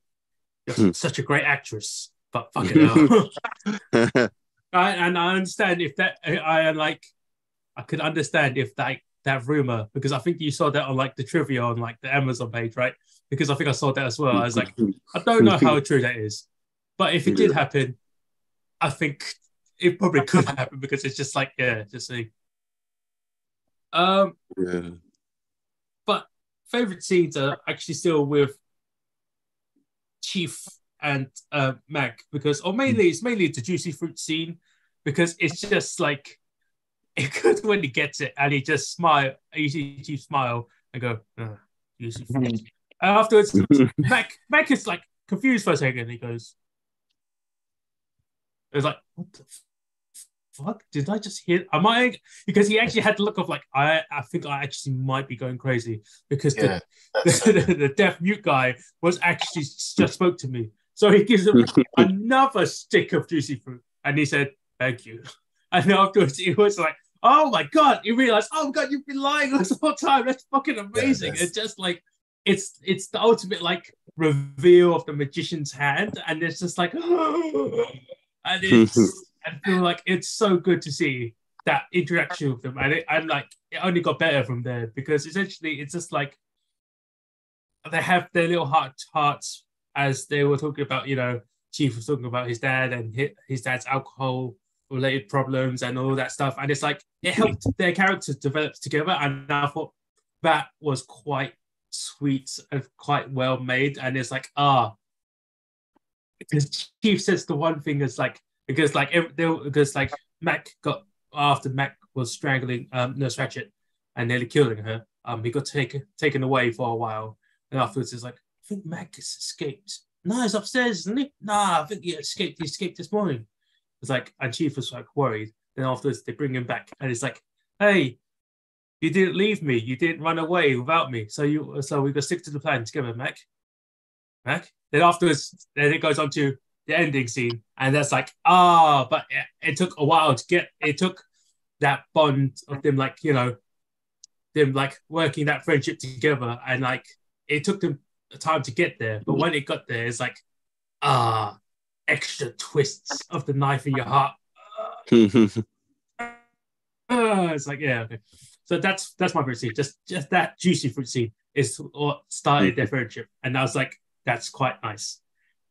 Well, see, you say that, but I actually love a lot of the scenes where they're interacting, but he's not talking, and that the bit where they get him to actually play basketball, and he scores for him, and then he is just strutting up to the other hoop. Oh, actually, yeah, that's the ball going in and throwing it back out again, and he's just strutting on back, and I was like, yeah, because you're under the impression that he is mute in that scene, like the first time you watch it, and Yeah. it's like, oh, he's actually. I think that's the thing. Like you kind of see McMurphy like enrich these people's lives like quite a lot, and they're kind of living in a way that they wouldn't. And I think like the beginning part of that is when they are in the the bathroom, like with the hose thing, and you got Tabor and Harding and that. Oh no, shit! You got Harding and whoever he's playing Monopoly with. Hmm. Who the fuck is he playing Monopoly with? Is it Cheswick? I was gonna say it's Martini, but Martini's just eating the dice. Yep. Oh, Martini playing Monopoly, isn't It might have been Martini because yeah, actually. he puts the hotel I on think- his thing. Oh And then yeah, he's yeah. just So like, he's hotel. Like, no yeah, hotel. they're playing with someone else. Yeah, no, you're right. You're right. They are playing with Martini, but yeah, when people aren't looking at him, he's eating the dice. it? But yeah, when Jack Nicholson goes to lift the thing and he can't, and he's like, "Well, I tried, didn't I? At least I did that." And it's like, yeah, the point is there that you've all become too comfortable with this, and you're too complacent with the way things are, and you've kind of forgotten how to live. Hmm. And it's yeah, like you say, Simon. I do love that little conversation him and Chief have, where he's like, "You could get out of here, you'd be fine," and he goes like, "Nah, man, you're way bigger than me." And he thinks that, and McMurphy thinks that's funny, but yeah, Chief means it. Wait, like his soul's bigger. Like he's more confident. He's lived more.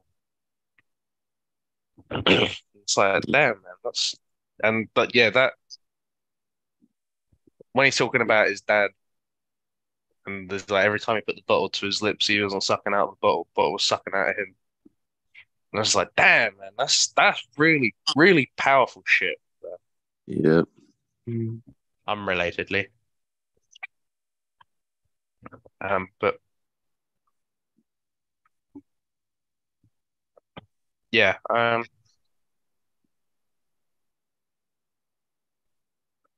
I'd be hard pressed to think like my favorite scene, but like I think it's possibly the basketball stuff. Um, Mm. it's all going to be the sports shit. It's going to be the World Series thing where he pretends to just watching them all come together like over the World Series thing. I think that's nice. Basketball stuff, that's nice. And the lovely, lovely gambling. All the gambling.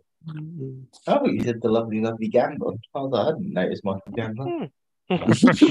Oh, and Scatman Crothers. It's great to see him. Right now. Oh, also that bit where they're kind of the supervisor shows up, which I think should happen more than once actually, while I'm talking about it. But when she shows up initially, and Turkle has to kind of like get her to leave, but like you can just hear stuff from inside, and he's just kind of like, oh, and then like definitely furniture has been broken, and he's going like, that's such. I don't know. It's just so effective. Like I'm just sitting there going like, fuck, God. But yeah, it's Yeah. It's- He made it even worse for himself. mm, If he had not tried to hide stuff and was just like tried to pin it all on Murphy instead to try, because they knew he was a troublemaker, they could have been like, oh man, all right, maybe we need some security overnight because it's too much for you to kind of handle if he's doing this. but he is the security overnight. No, he's not. And he got bribed. Yeah, that's true, right? Because He's he's the night orderly. Yeah, but it's only one. But if a fight breaks out, like a proper fight, you're meant to have more than one of them. He can't deal with it by Yeah, but himself. I mean, Yeah, I mean, all yeah, but Luffy's got to say is like he did accept the bribe, though. that's true. Yeah, because like, yeah, yeah. There's no real excuse about it because essentially his supervisor's there. It's like, so how did they get through? Did they break a window? No, I let them in. It's already fucks. So it's He just could like that's say why. he could say Jack stole the keys. He gave me $20 and promised me that I could have sex with a stranger. Yes. Then he took the bottle of Jim Beam and just went. Yeah, no, it's, yeah, yeah. So it's just like, he's ready. Like, I'm gonna get fucking fired tomorrow. Might as well just finish this first. God, could you imagine like there's kind of like a kind of alternate lives kind of thing, and you see, and you have like this happen between Jack Nicholson and Scatman Crothers, and then the shine of the sharp, and he's like, "Ah, oh, it'd be you," and then Jack Nicholson is the axe. Just like fuck's sake, stop ruining my life, Jack Nicholson. And then he joins the fan club of Stephen King and Ken Casey. He's just a representation of the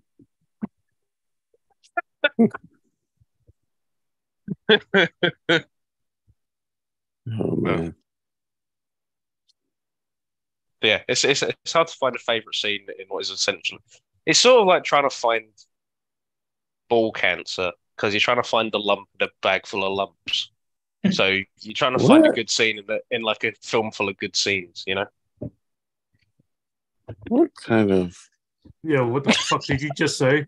I said it's hard. It's hard looking for No, I testicular heard what cancer. you said. Yeah, no, we heard what you said. It's just more like, what the fuck do you? What the fuck, man? That's just. You're trying to identify a lump in a handful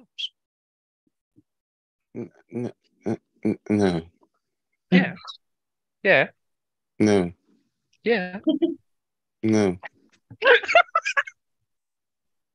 just no. You should run it through AI and see what that thinks. What?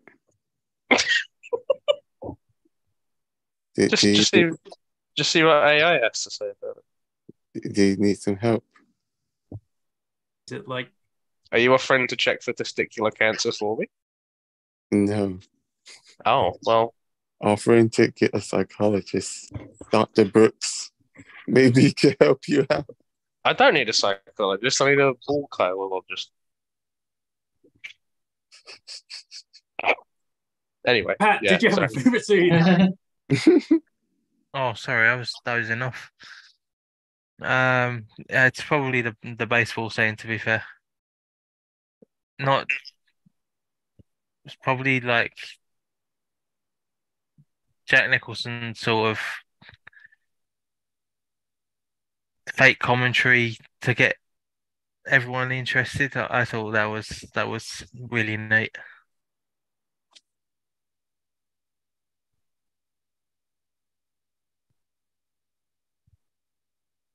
Yeah. It's hard, isn't it? It's like trying to find testicular.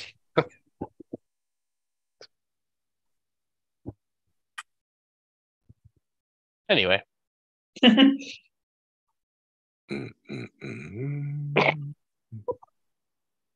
Sorry, I just got this song in my head, man. Come together. I'm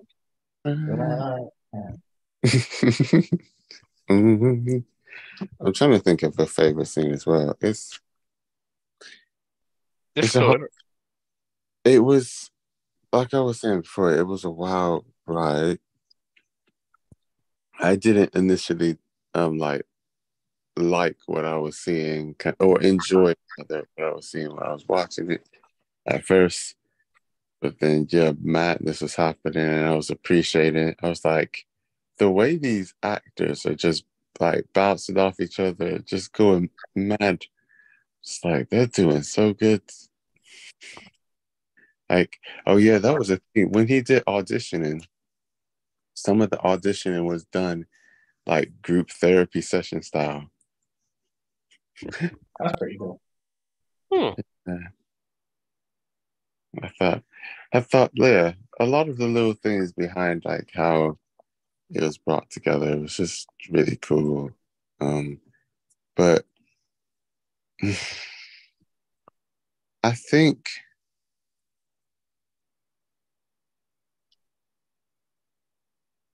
I don't know. I think it's hard to pick a favorite scene, but maybe it's the scene where things just keep escalating. I I'm not sure if it's the one. If it is it the same scene where the doc I said doc Back to the Future guy has the cigarette in his cuff leg as well as the guy asking for cigarettes. Yes, it is. So that whole scene, the build up from start to end, was just mad.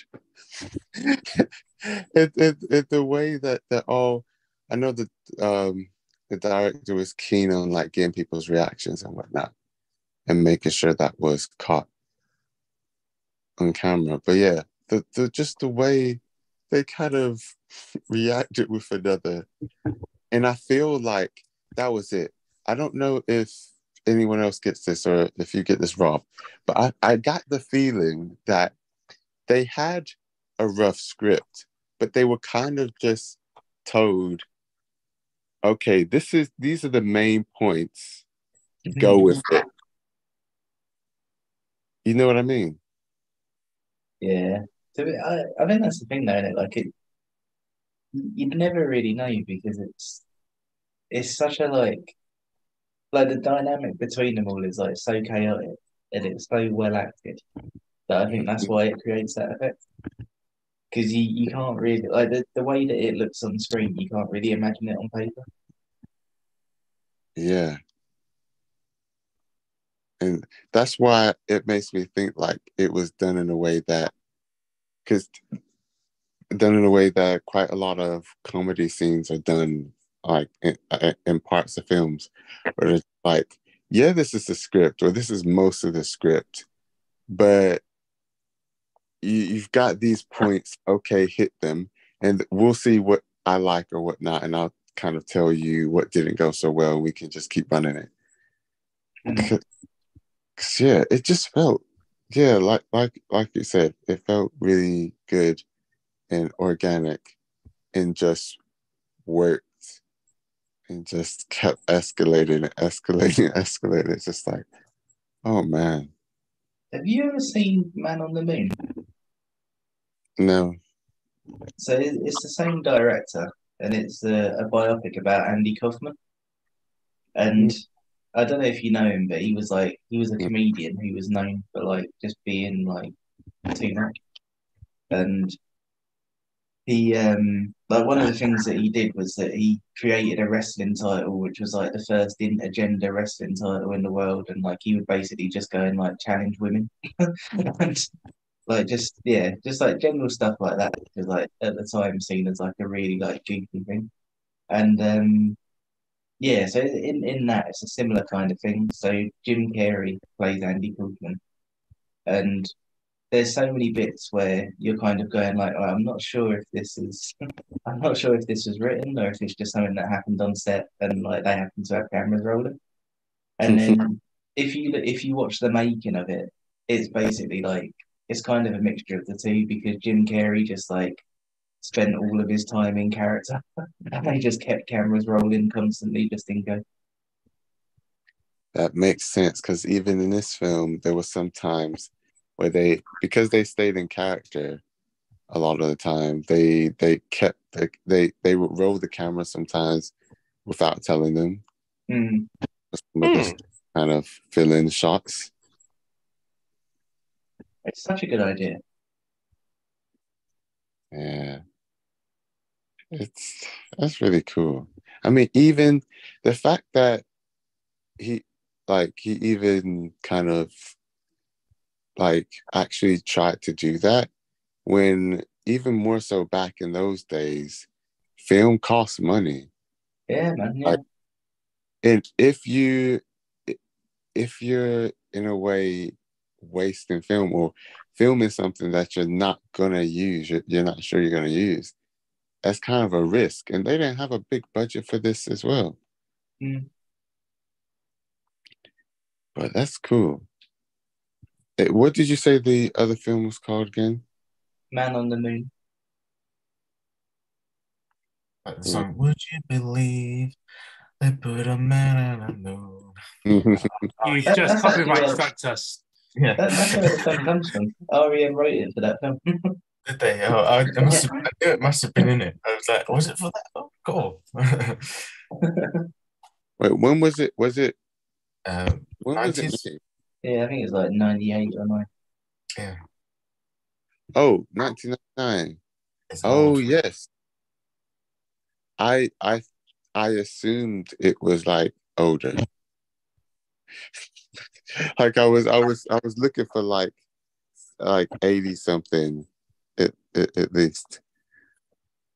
Like not 99. It's like, oh, okay. But yeah, that's my favorite scene.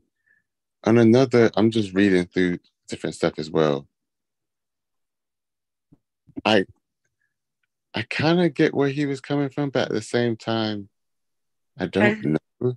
The author, like the original Nurse Ratched, is meant to be like huge-breasted, like the kind of Why did he not pick a lady who could act with giant boobs? Or was there a necessary like add-on to that? There was like a reason for that like adaptation? It was like, oh yeah, she got massive tits. Apart from that, it's just like what? It's sounded like it was like an off comment. It was just like, yeah, she was a very stern and like a great like miserable lady with massive tits, and it's just like, what was there? Was there like an added reason for that? Did it add to the story? I don't feel like it's like a point to it. Yeah, apparently he was like it again, there's no real point. But he was just like, yeah, it makes her even more bitter because she hates her great endowment. No, that's actually a valid point for a story for character development. She hates that she's overly feminine and it like attracts people because it makes her people friendly or something.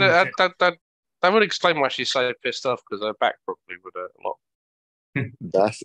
That's a great point, Alec. Thank you. She's probably in One pain. of my best. I'm going to be a bitch because my tits are hurting my spine. Yeah, I doubt the bras were that supportive back then. Yes. They have enough problems now. Yes. Alex, like, from experience. Just don't know why I got shot down about testicular cancer, but that's it. Oh man. Oh. Sorry, did someone else have a favorite scene? Yeah, I think we're past that already. We're way past favorite scenes. Oh, I haven't said mine. Oh, go on, See? Shit. Favorite I had scene. a feeling we were missing something. The worst scene was Whoa! Oh, I mean, you can It say was the that too. bloody fishing, wasn't it? I think one of the most enduring and amusing scenes probably was because I love what's his name, Scatman Carruthers from The Shining, and he's like the caretaker night shift guy, and obviously Mac is just like bribing him a little bit when he's just like, "What are you talking about, you motherfucker?" And he just like bribes him to get the women in and just the booze, and he just says, "Yeah, be in and out this real quick," and obviously it escalates, and he gets all drunk, and then the other random attendant comes in and just walks in and says, "What's going on here?" And he has to kind of like bag his way through it, and then the hooker lady comes through the door, and he just happens to be like, yeah, and they just don't say anything, and they just exchange glances, and it's like, oh, I know what's going on here. Get this woman out of this hospital immediately. And he's like, yeah. And then after that, the scene just goes from literally 1 to 100, and it just, and I think just, or everyone just like gets drunk and indulges in everything you can think of, and they don't really think about it until the morning, and then just when Ratchet and all the attendants and all the guards turn up, and then they wake everyone up, and they're all just like, oh, what the hell's going on? And even Scatman's like, he was passed out on the couch. He's just shoots them all. It's just like the hard, rude awakening of like, oh, this is the dream's over. Kind of like, we've had our fun, but now we have to face up to the consequences. So yeah, it's a fantastic lead up, build up, and then the consequences after that. So yeah, that's one of my most memorable parts. And he's one of the characters that just comes in for like just a moment, Scatman, and then you don't really see him again after that, or even before, but he just has an impact. So yeah. Fuck yeah, Scat. Sorry, Ben. I'm spacing out because I think I'm pretty tired. I heard what you said, and then it went out my head. So repeat. No, you don't have to repeat all of it. Just It's just which scene are you talking about? You know, I'm a scat man. Yeah, so. I am even more confused. Oh, sorry, I couldn't resist. I was like, why did I make this joke before? Okay, right. Why did you have to do it when I had a mouthful of beer? Yeah, you know the scene, Scatman, the black security guard, he's looking after all the attendants after working hours. See, Mac. Oh yes. Quiet with, and he brings the two ladies in, and one of them stays with him. One of them goes with Mac. Yeah. The booze, and then they just sort of like indulge in everything that you'd expect. Yeah. That's why it's so enduring, because he's just a normal man. He's just like, just give him a few like couple of dollars, and then he'll just be like, yeah, I can see the thing. I'll just keep quiet. And he didn't really think about the consequences in the morning about stuff. Yeah, I get what you mean, and like I said, he kept making it worse. Just like it was already bad enough. It was possible he could have gotten out of the situation while still keeping his job, just about. But he definitely made sure he did not keep his job. No, well, that's the problem.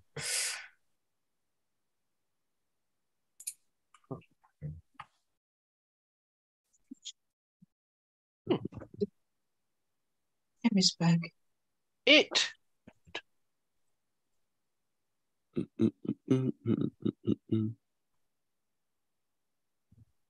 How are we feeling? Any Oh yeah.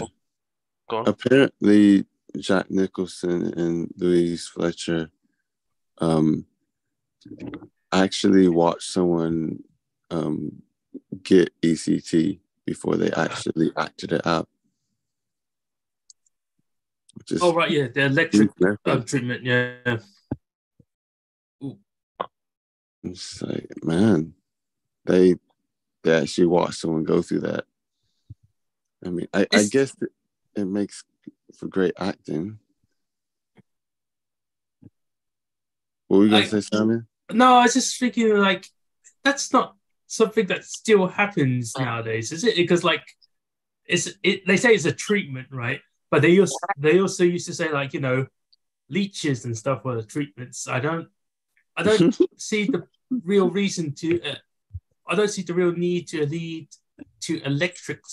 electrocute someone in the head. I don't see the reason for it. And it's like, I feel like it's one of those like pseudosciences that weren't properly explained. And I'm like, yeah, there's no reason to electrocute someone, is there? It's not a thing that people do still nowadays, I hope.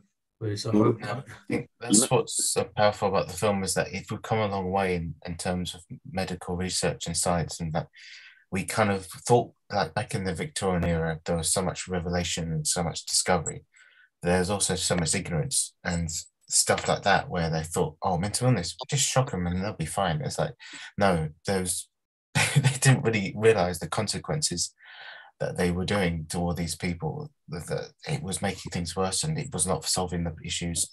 And obviously lobotomy, that was like the worst of the worst. And that 100% has been knocked out. And as far as I know, electrotherapy has been knocked out for the most part, but there are certain practices that do it, as far as I know. Wait, the lobotomies have been taken out? Hmm? I go to the supermarket and there's so many lobotomy patients everywhere, Oh, like just right. right in my way, just all the time. I That's can't just move like- for all of the lobotomy patients in my That's just fucking life. lobotomy patients, but and without the actual need of medical treatment, they just are who they are. Ah, fair. I wish I could shock them. I just thought, fuck off. But yeah, that's the crazy thing, is that why they thought, okay, let's just do this. That will make it better. Just that makes them not a problem for the rest of the world and the public, and it's easier to deal with. So that's the scary thing about it. Hmm.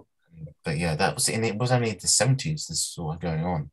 I think that's the crazy thing. It wasn't like 1910 or something. It's just very, very recent history. Yeah, I think part of it was that they knew that like the body and the brain, like it's obviously we have like electrons and whatnot that goes through our bodies. So they thought, yeah, you can reset it by just shocking the system. Yeah, just turn it on and off again. Yeah, then it'll be, all be okay. But obviously, and Ben said as well, a lot of ignorance. But yeah, very sad. On a random note, and this probably makes sense to be honest. So I forgot about this. So part of the book, because I was looking at one point, like why did the author write this book in the first place? Part of it was based off of his experience in like a kind of veterans home. So obviously you had a lot of people with either different mental health conditions or PTSD or whatnot in the veterans home where he kind of worked for a bit. So he based quite a bit of the book off of that, his experiences there. But apparently he also, and this was no surprise back then, but he was also one of the people who kind of volunteered to kind of try out LSD to see the effects. And he wrote some of the book while under the effects of LSD. and I think most of those parts were basically not done by the director. He was just like, nah, this is okay. I'll skip these. But he also, I don't necessarily have a problem with this because I think it's better the way it is. But he also, the director decided not to do it from the narrative of the kind of head doctor that's meant to check whether he's sane or not. Because the book does a lot of it from his perspective, like he's the narrator. But they was just like, nah. Or the director's like, nah, I'm not doing it that way. Obviously, that's another thing that pissed off the author.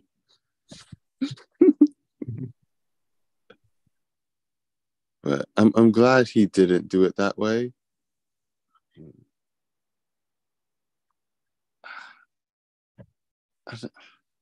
I don't know what it like. It wouldn't be the same. I don't know. What do you guys think?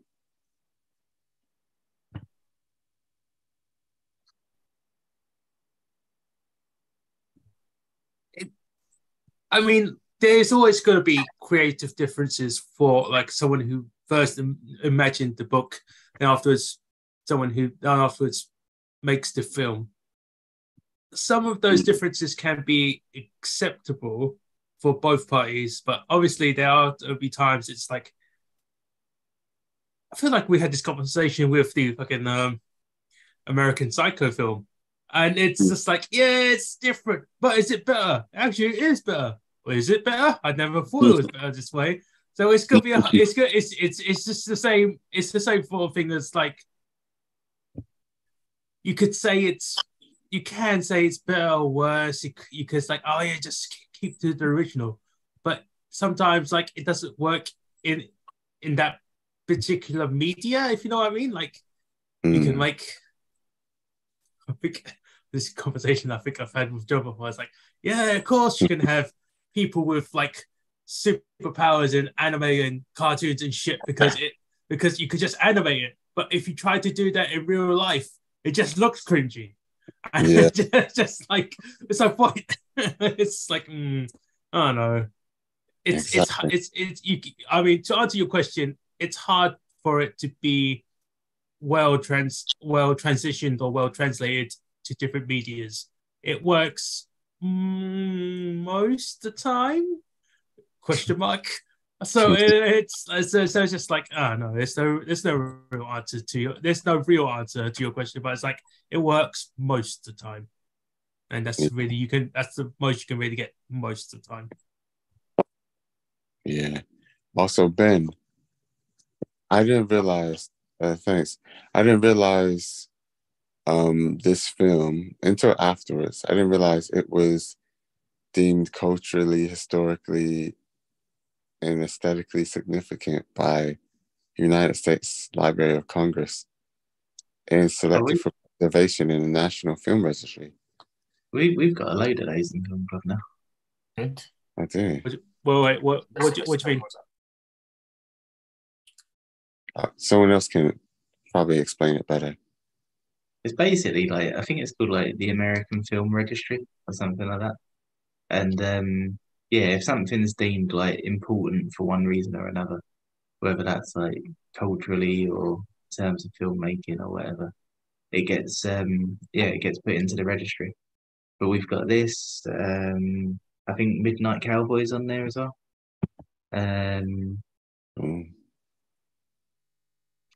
I don't know. Yeah, so I think a film has to be something like maybe like 30 years old to qualify for it. But yeah, a lot of the older films that we picked are in it. Nice. We've got a registry. Well, we tried to have a registry. We intended to have a registry. What do you mean? Basically, it was an idea after the first year. So like, you know how we have an awards ceremony at the end of every calendar year. So the idea was that at the end of every like film club anniversary, so basically the end of every special round, we'd induct films into a registry, and then we just didn't. Okay. I mean, like, to be honest, we already kind of register it in our minds because we have films that are memeable to a certain point because of either how popular they are, how quotable they are, or how much we shit on the film. I feel like we already have like a registry in our minds for like worst film that everyone hates, film that's everyone quotes, film that everyone have like has most contrivances. We have lots of films like that. A lot of John picks, admittedly. It's like lot of films that we have like that. Yeah. Oh, and that one very important Humphrey pick. Oh God! It's like it's in your mind. We have a registry. I'm thinking about two of his picks. You've got Tokyo Gore, and then the horror he picked before that one, which is so bad. I agree with those. Yeah, it's all registered in our brains. We know what it is. Everyone knows what it is, and like essentially, we just go, "Hey, remember this thing?" And we just everyone picks, and we just pick it out of our heads, and everyone else goes, fuck! Why did you remind us?" Yeah, that's how that's how we've done it. So I think you don't really, because if anyone was that crazy enough to go back through all of your fucking chat logs of all these video calls, and see how much we mention the other previous picks on films, they could probably tally up. So from chat number this one, we can see they've mentioned The Greatest Showman 67 times. And that's it's like To be honest, in the future, At least. we'll be able to do it with AI. Oh, fuck's sake. We just need an API that can basically generate kind of subtitles or captions for all the videos, and then have like one of the chat bots literally go through all the videos and be like, okay, how many times is this mentioned? And then make a tally. well, I mean, like, doesn't this is going on YouTube, right? Because and the sub or the auto subtitle on there is not really great. Because I've read I've read back on some of the chats because I'm like at work and it's like a bit quiet. I sometimes I just see them like subtitles just pop up, and it's like I said what? Oh wait, no, I didn't say that. What did I say? And I have to click back and go, I didn't say that. What the fuck did I say? Oh right, yeah. It's like just auto subs are a bit dodgy sometimes, and it's like certain things that you have to enunciate it perfectly. Then afterwards, the subtitles will be like perfect. But some things, it's like I don't know. And also, it blanks out so many swear words, and we swear very much a lot in this. What's the fucking point? Exactly, that's the fucking problem. So we're not trying to be monetized. Okay. Sorry. But in any case, my point stands is like what you're saying is not impossible, but just very hard to do. It's just got to be not accurate, which is the problem. Yeah. Oh, not worth doing and not accurate. Woo, yeah, that is a.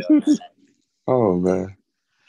Anyway, are there any other thoughts for this? And are you still alive, Pat? I think he actually might be asleep. Yeah, I think he's dead.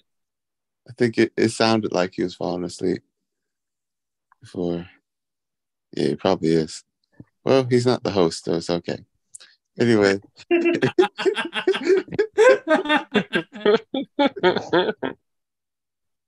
Yeah, let me put my camera. But yeah, any other thoughts on this film? It's surprisingly, it's great. It's a surprisingly dark comedy film.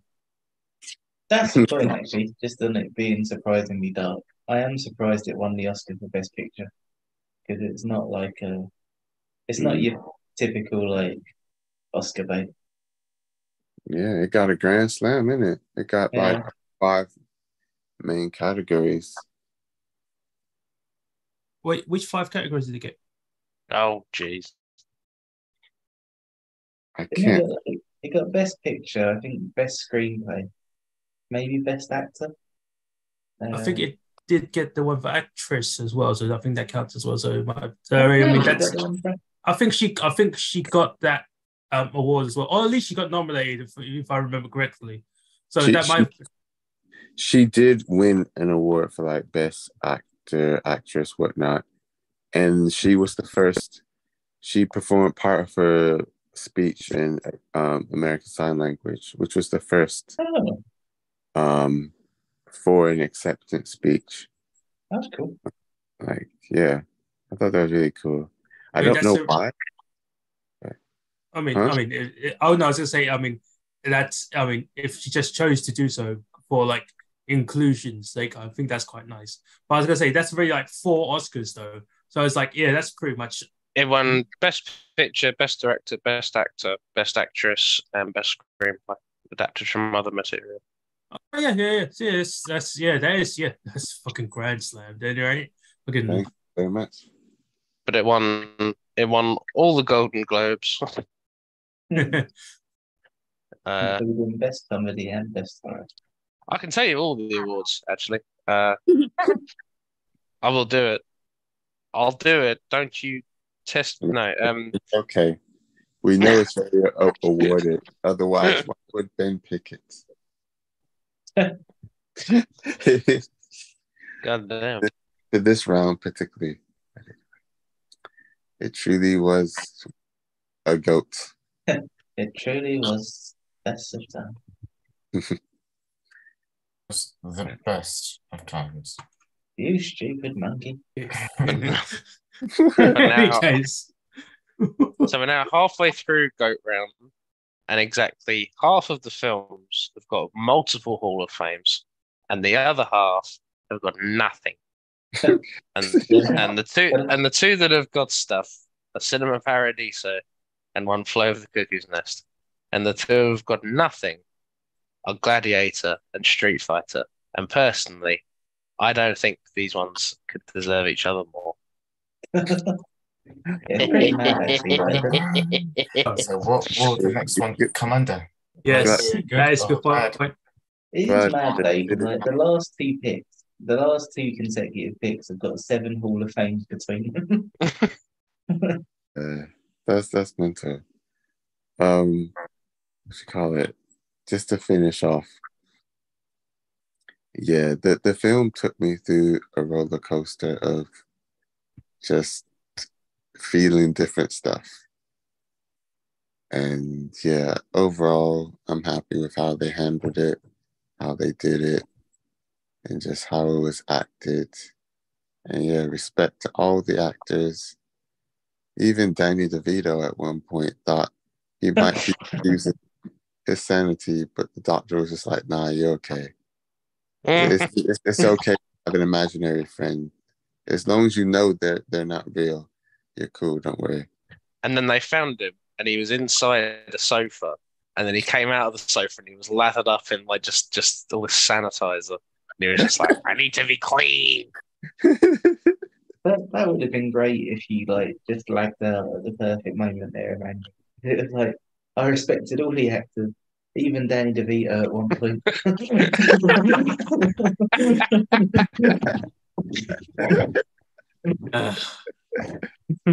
Oh man, it was good.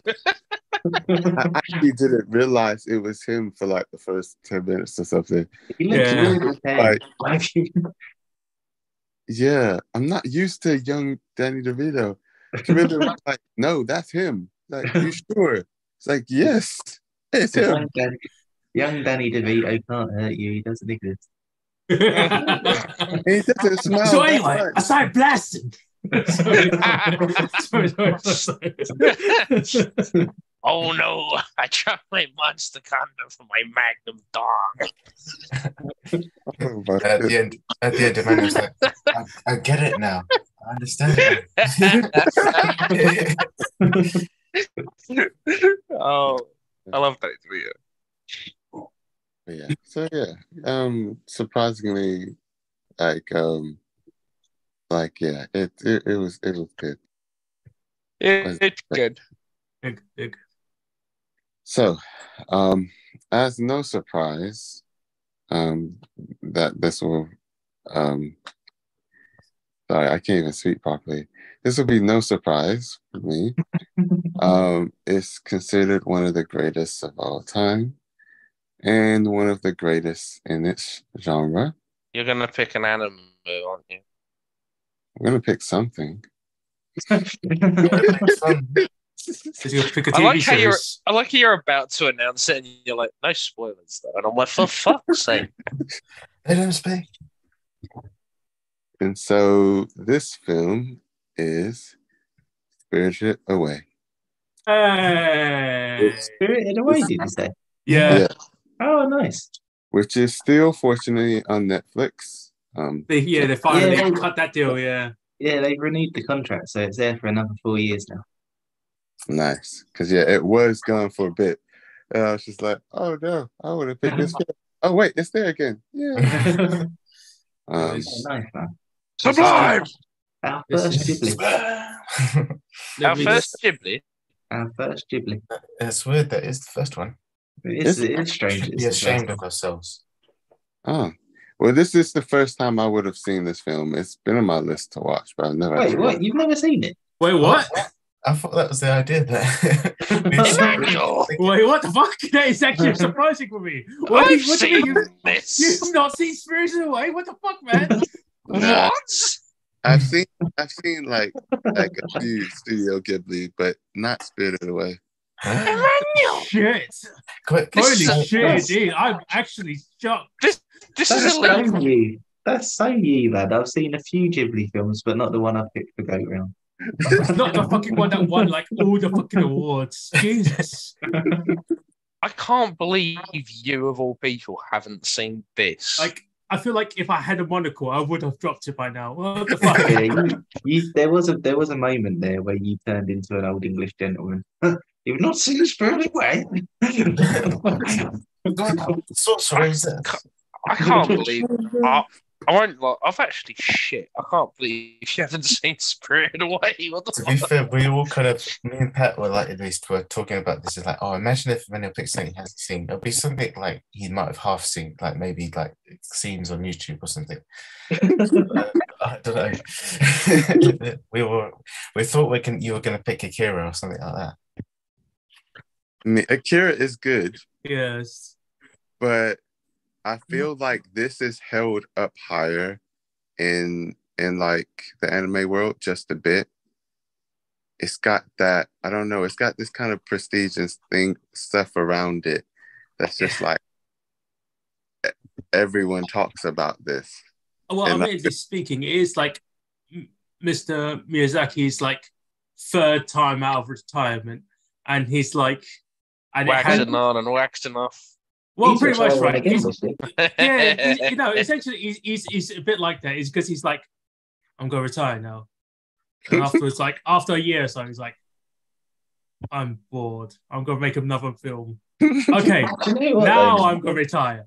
I Another really- couple of years. Then afterwards, he complains about this industry. Then someone in the industry goes, "Oh, you fucking do it then." And it's like, you know what? I'm gonna come out of retirement and do another film. Then he retires again. Afterwards, it's like, finally, I'm retiring. Stop it now. I'm buying into it this time, though, man. Because like, it's not the first time he's retired, but there's so much stuff around his new film that's just like kept under wraps, and like nobody really knows anything about it. And he's talking about how he's like finally realized the potential of what a film can be and all of that kind of stuff. And it might all be waffle, but I'm buying into it. So, because he said this shit before, which is the problem, right?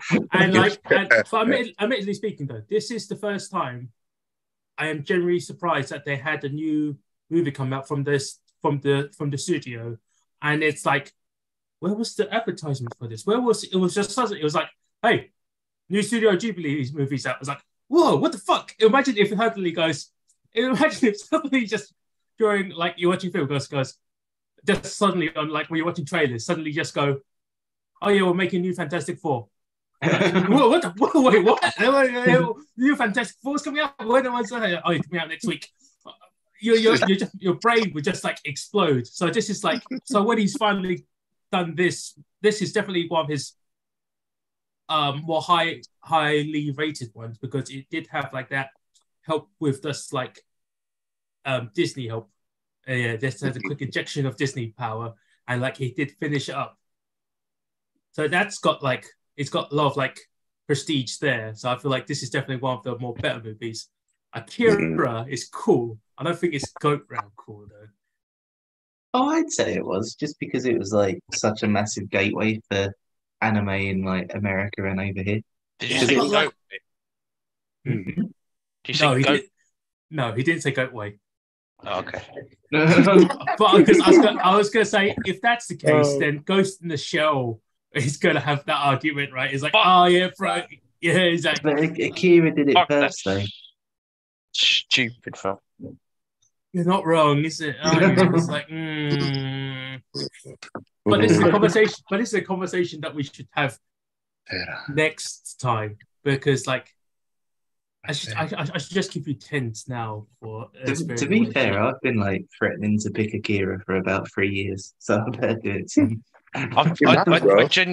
Genuinely, I did not expect this because I was like, of course, our first Studio Ghibli film would be Emmanuel. And then I was just absolutely donkey punched by This it. wasn't on purpose. But you see what shirt I'm wearing? Oh, nice. Fucking amazing. Yeah. Totoro. Yeah. Is it? I can't make it out. Yeah, no, It's because the it's cat the cat bus. bus. Oh, Honestly, Rob, I've not even That's seen it. Totoro. I've not seen it. No. This is a night for Ghibli revelations. Someone should Hang pick this on a minute. I've never seen Totoro, but Emmanuel, I've It's seen not, it. yeah, actually, yeah. our biggest wee who picked the first Ghibli film in Film Club has not seen Spirited Away. That's way more of a revelation. Yeah, that's way more like that fucking shocked my world currently. I can't fucking believe you've never seen Spirited Away. I've seen Spirited. I was gonna ask you if you preferred it in English or in Japanese because both of them Japanese. I mean that's the preferable one, but like the actresses for like the English stuff is not too bad. So it's like, no, to be fair to Ghibli, like they put in the effort on their dubs. So it's like, I was gonna ask you that question, but you haven't watched it, so I don't know how to feel about that. In the English dub of Pompoko, J.K. Simmons is one of the narrators. And Clancy Brown. Yeah, man, yeah. Mr. Krabs, isn't it? I think Ponyo is did I watch part of that English dub? I think I saw a tiny bit of it because it was at the cinema. And then I watched it at home with Japanese subs eventually. Japanese voice acting. Sorry. Huh? I was just gonna say the only problem with like it's good and bad because like it's a bad thing that comes from a good thing. But because Studio Ghibli put so much effort into their English dubs, they get English people to rewrite the screenplay. So no, it's good though because like there's certain like cultural things that don't translate 100%. So like no, but English people can't speak English. They can't speak Indian. No, English people can't speak English. They're shit at it. Oh right. Not necessarily people from England, just English speaking people. Yeah, they're shit at it. Well, anyway. but yeah, so they get English people to like they basically get them to edit the screenplays so that the stuff that doesn't fully translate like still makes sense, and like the bits that are like awkwardly translated make sense, and like they don't sound so awkward and things like that. But on like Netflix and on the English Blu-rays and like everywhere that I've seen it, because I always watch things with subtitles on anyway, even if it's in English. But they have the English dub which has been edited, but they have subtitles that correspond to just like a direct translation of the Japanese. So the subtitles aren't what you're hearing. Yeah, that is the I guess the shame of that. It is really good that they put that effort in. I do like that. You don't have it too often. There's a few studios who do put a lot of effort in. I think like even if the voice acting is good for English, and there's some that I've always said that you had really good English actors for, like there was a Final Fantasy film as well, or quite a few of their films have they put the effort in for the English actors and different things growing up. But I think for the majority of the time, I usually always prefer the Japanese voicing and voice actors because I don't know, it just makes complete sense. Like, to be fair, I suppose it's like it's a bit like when they talk about like putting an NFL team in London, because it's like it's kind of cool that it's like it would be our thing, but it's also cooler that it's not. Like it's yeah. The cooler thing would be people just being able to read fucking subtitles. and just accepting that the story written for Japanese is being told in Japanese, and you can go, oh, all right, and you just watch it in Japanese, and it's not a big fucking deal. But not The voice everyone, actors need work. not everyone has the ability as well to read the subtitles, especially Yeah, Ben. at the speed. Obviously, on streaming and DVD is a bit different these days, but especially in the cinemas, I don't blame people for like not going to a subtitle show if that was like the option. Yeah. Because they might miss a lot of it. So Yeah, it's like if the animation is Studio Ghibli animation, like the most amazing, probably one of the best animation houses in the world that's ever been, next to Disney's classic era. It's like I don't really want to miss too much of that. But obviously, I think I did watch the subbed version originally, and I think it is a more authentic experience just because it just syncs better with it, and the mood of it works better because the Japanese style just fits it best perfectly. But at the same time, don't want to miss the intricacy and the beauty of the animation by if you're reading like a line of dialogue. Oh shit! Oh shit! I feel missed, like it's amazing bit. I thought you were malfunctioning and shit. So it's a double-edged sword, isn't it? But for anything Japanese like that, I probably would do subs, like you guys would for any animes. Like I don't know,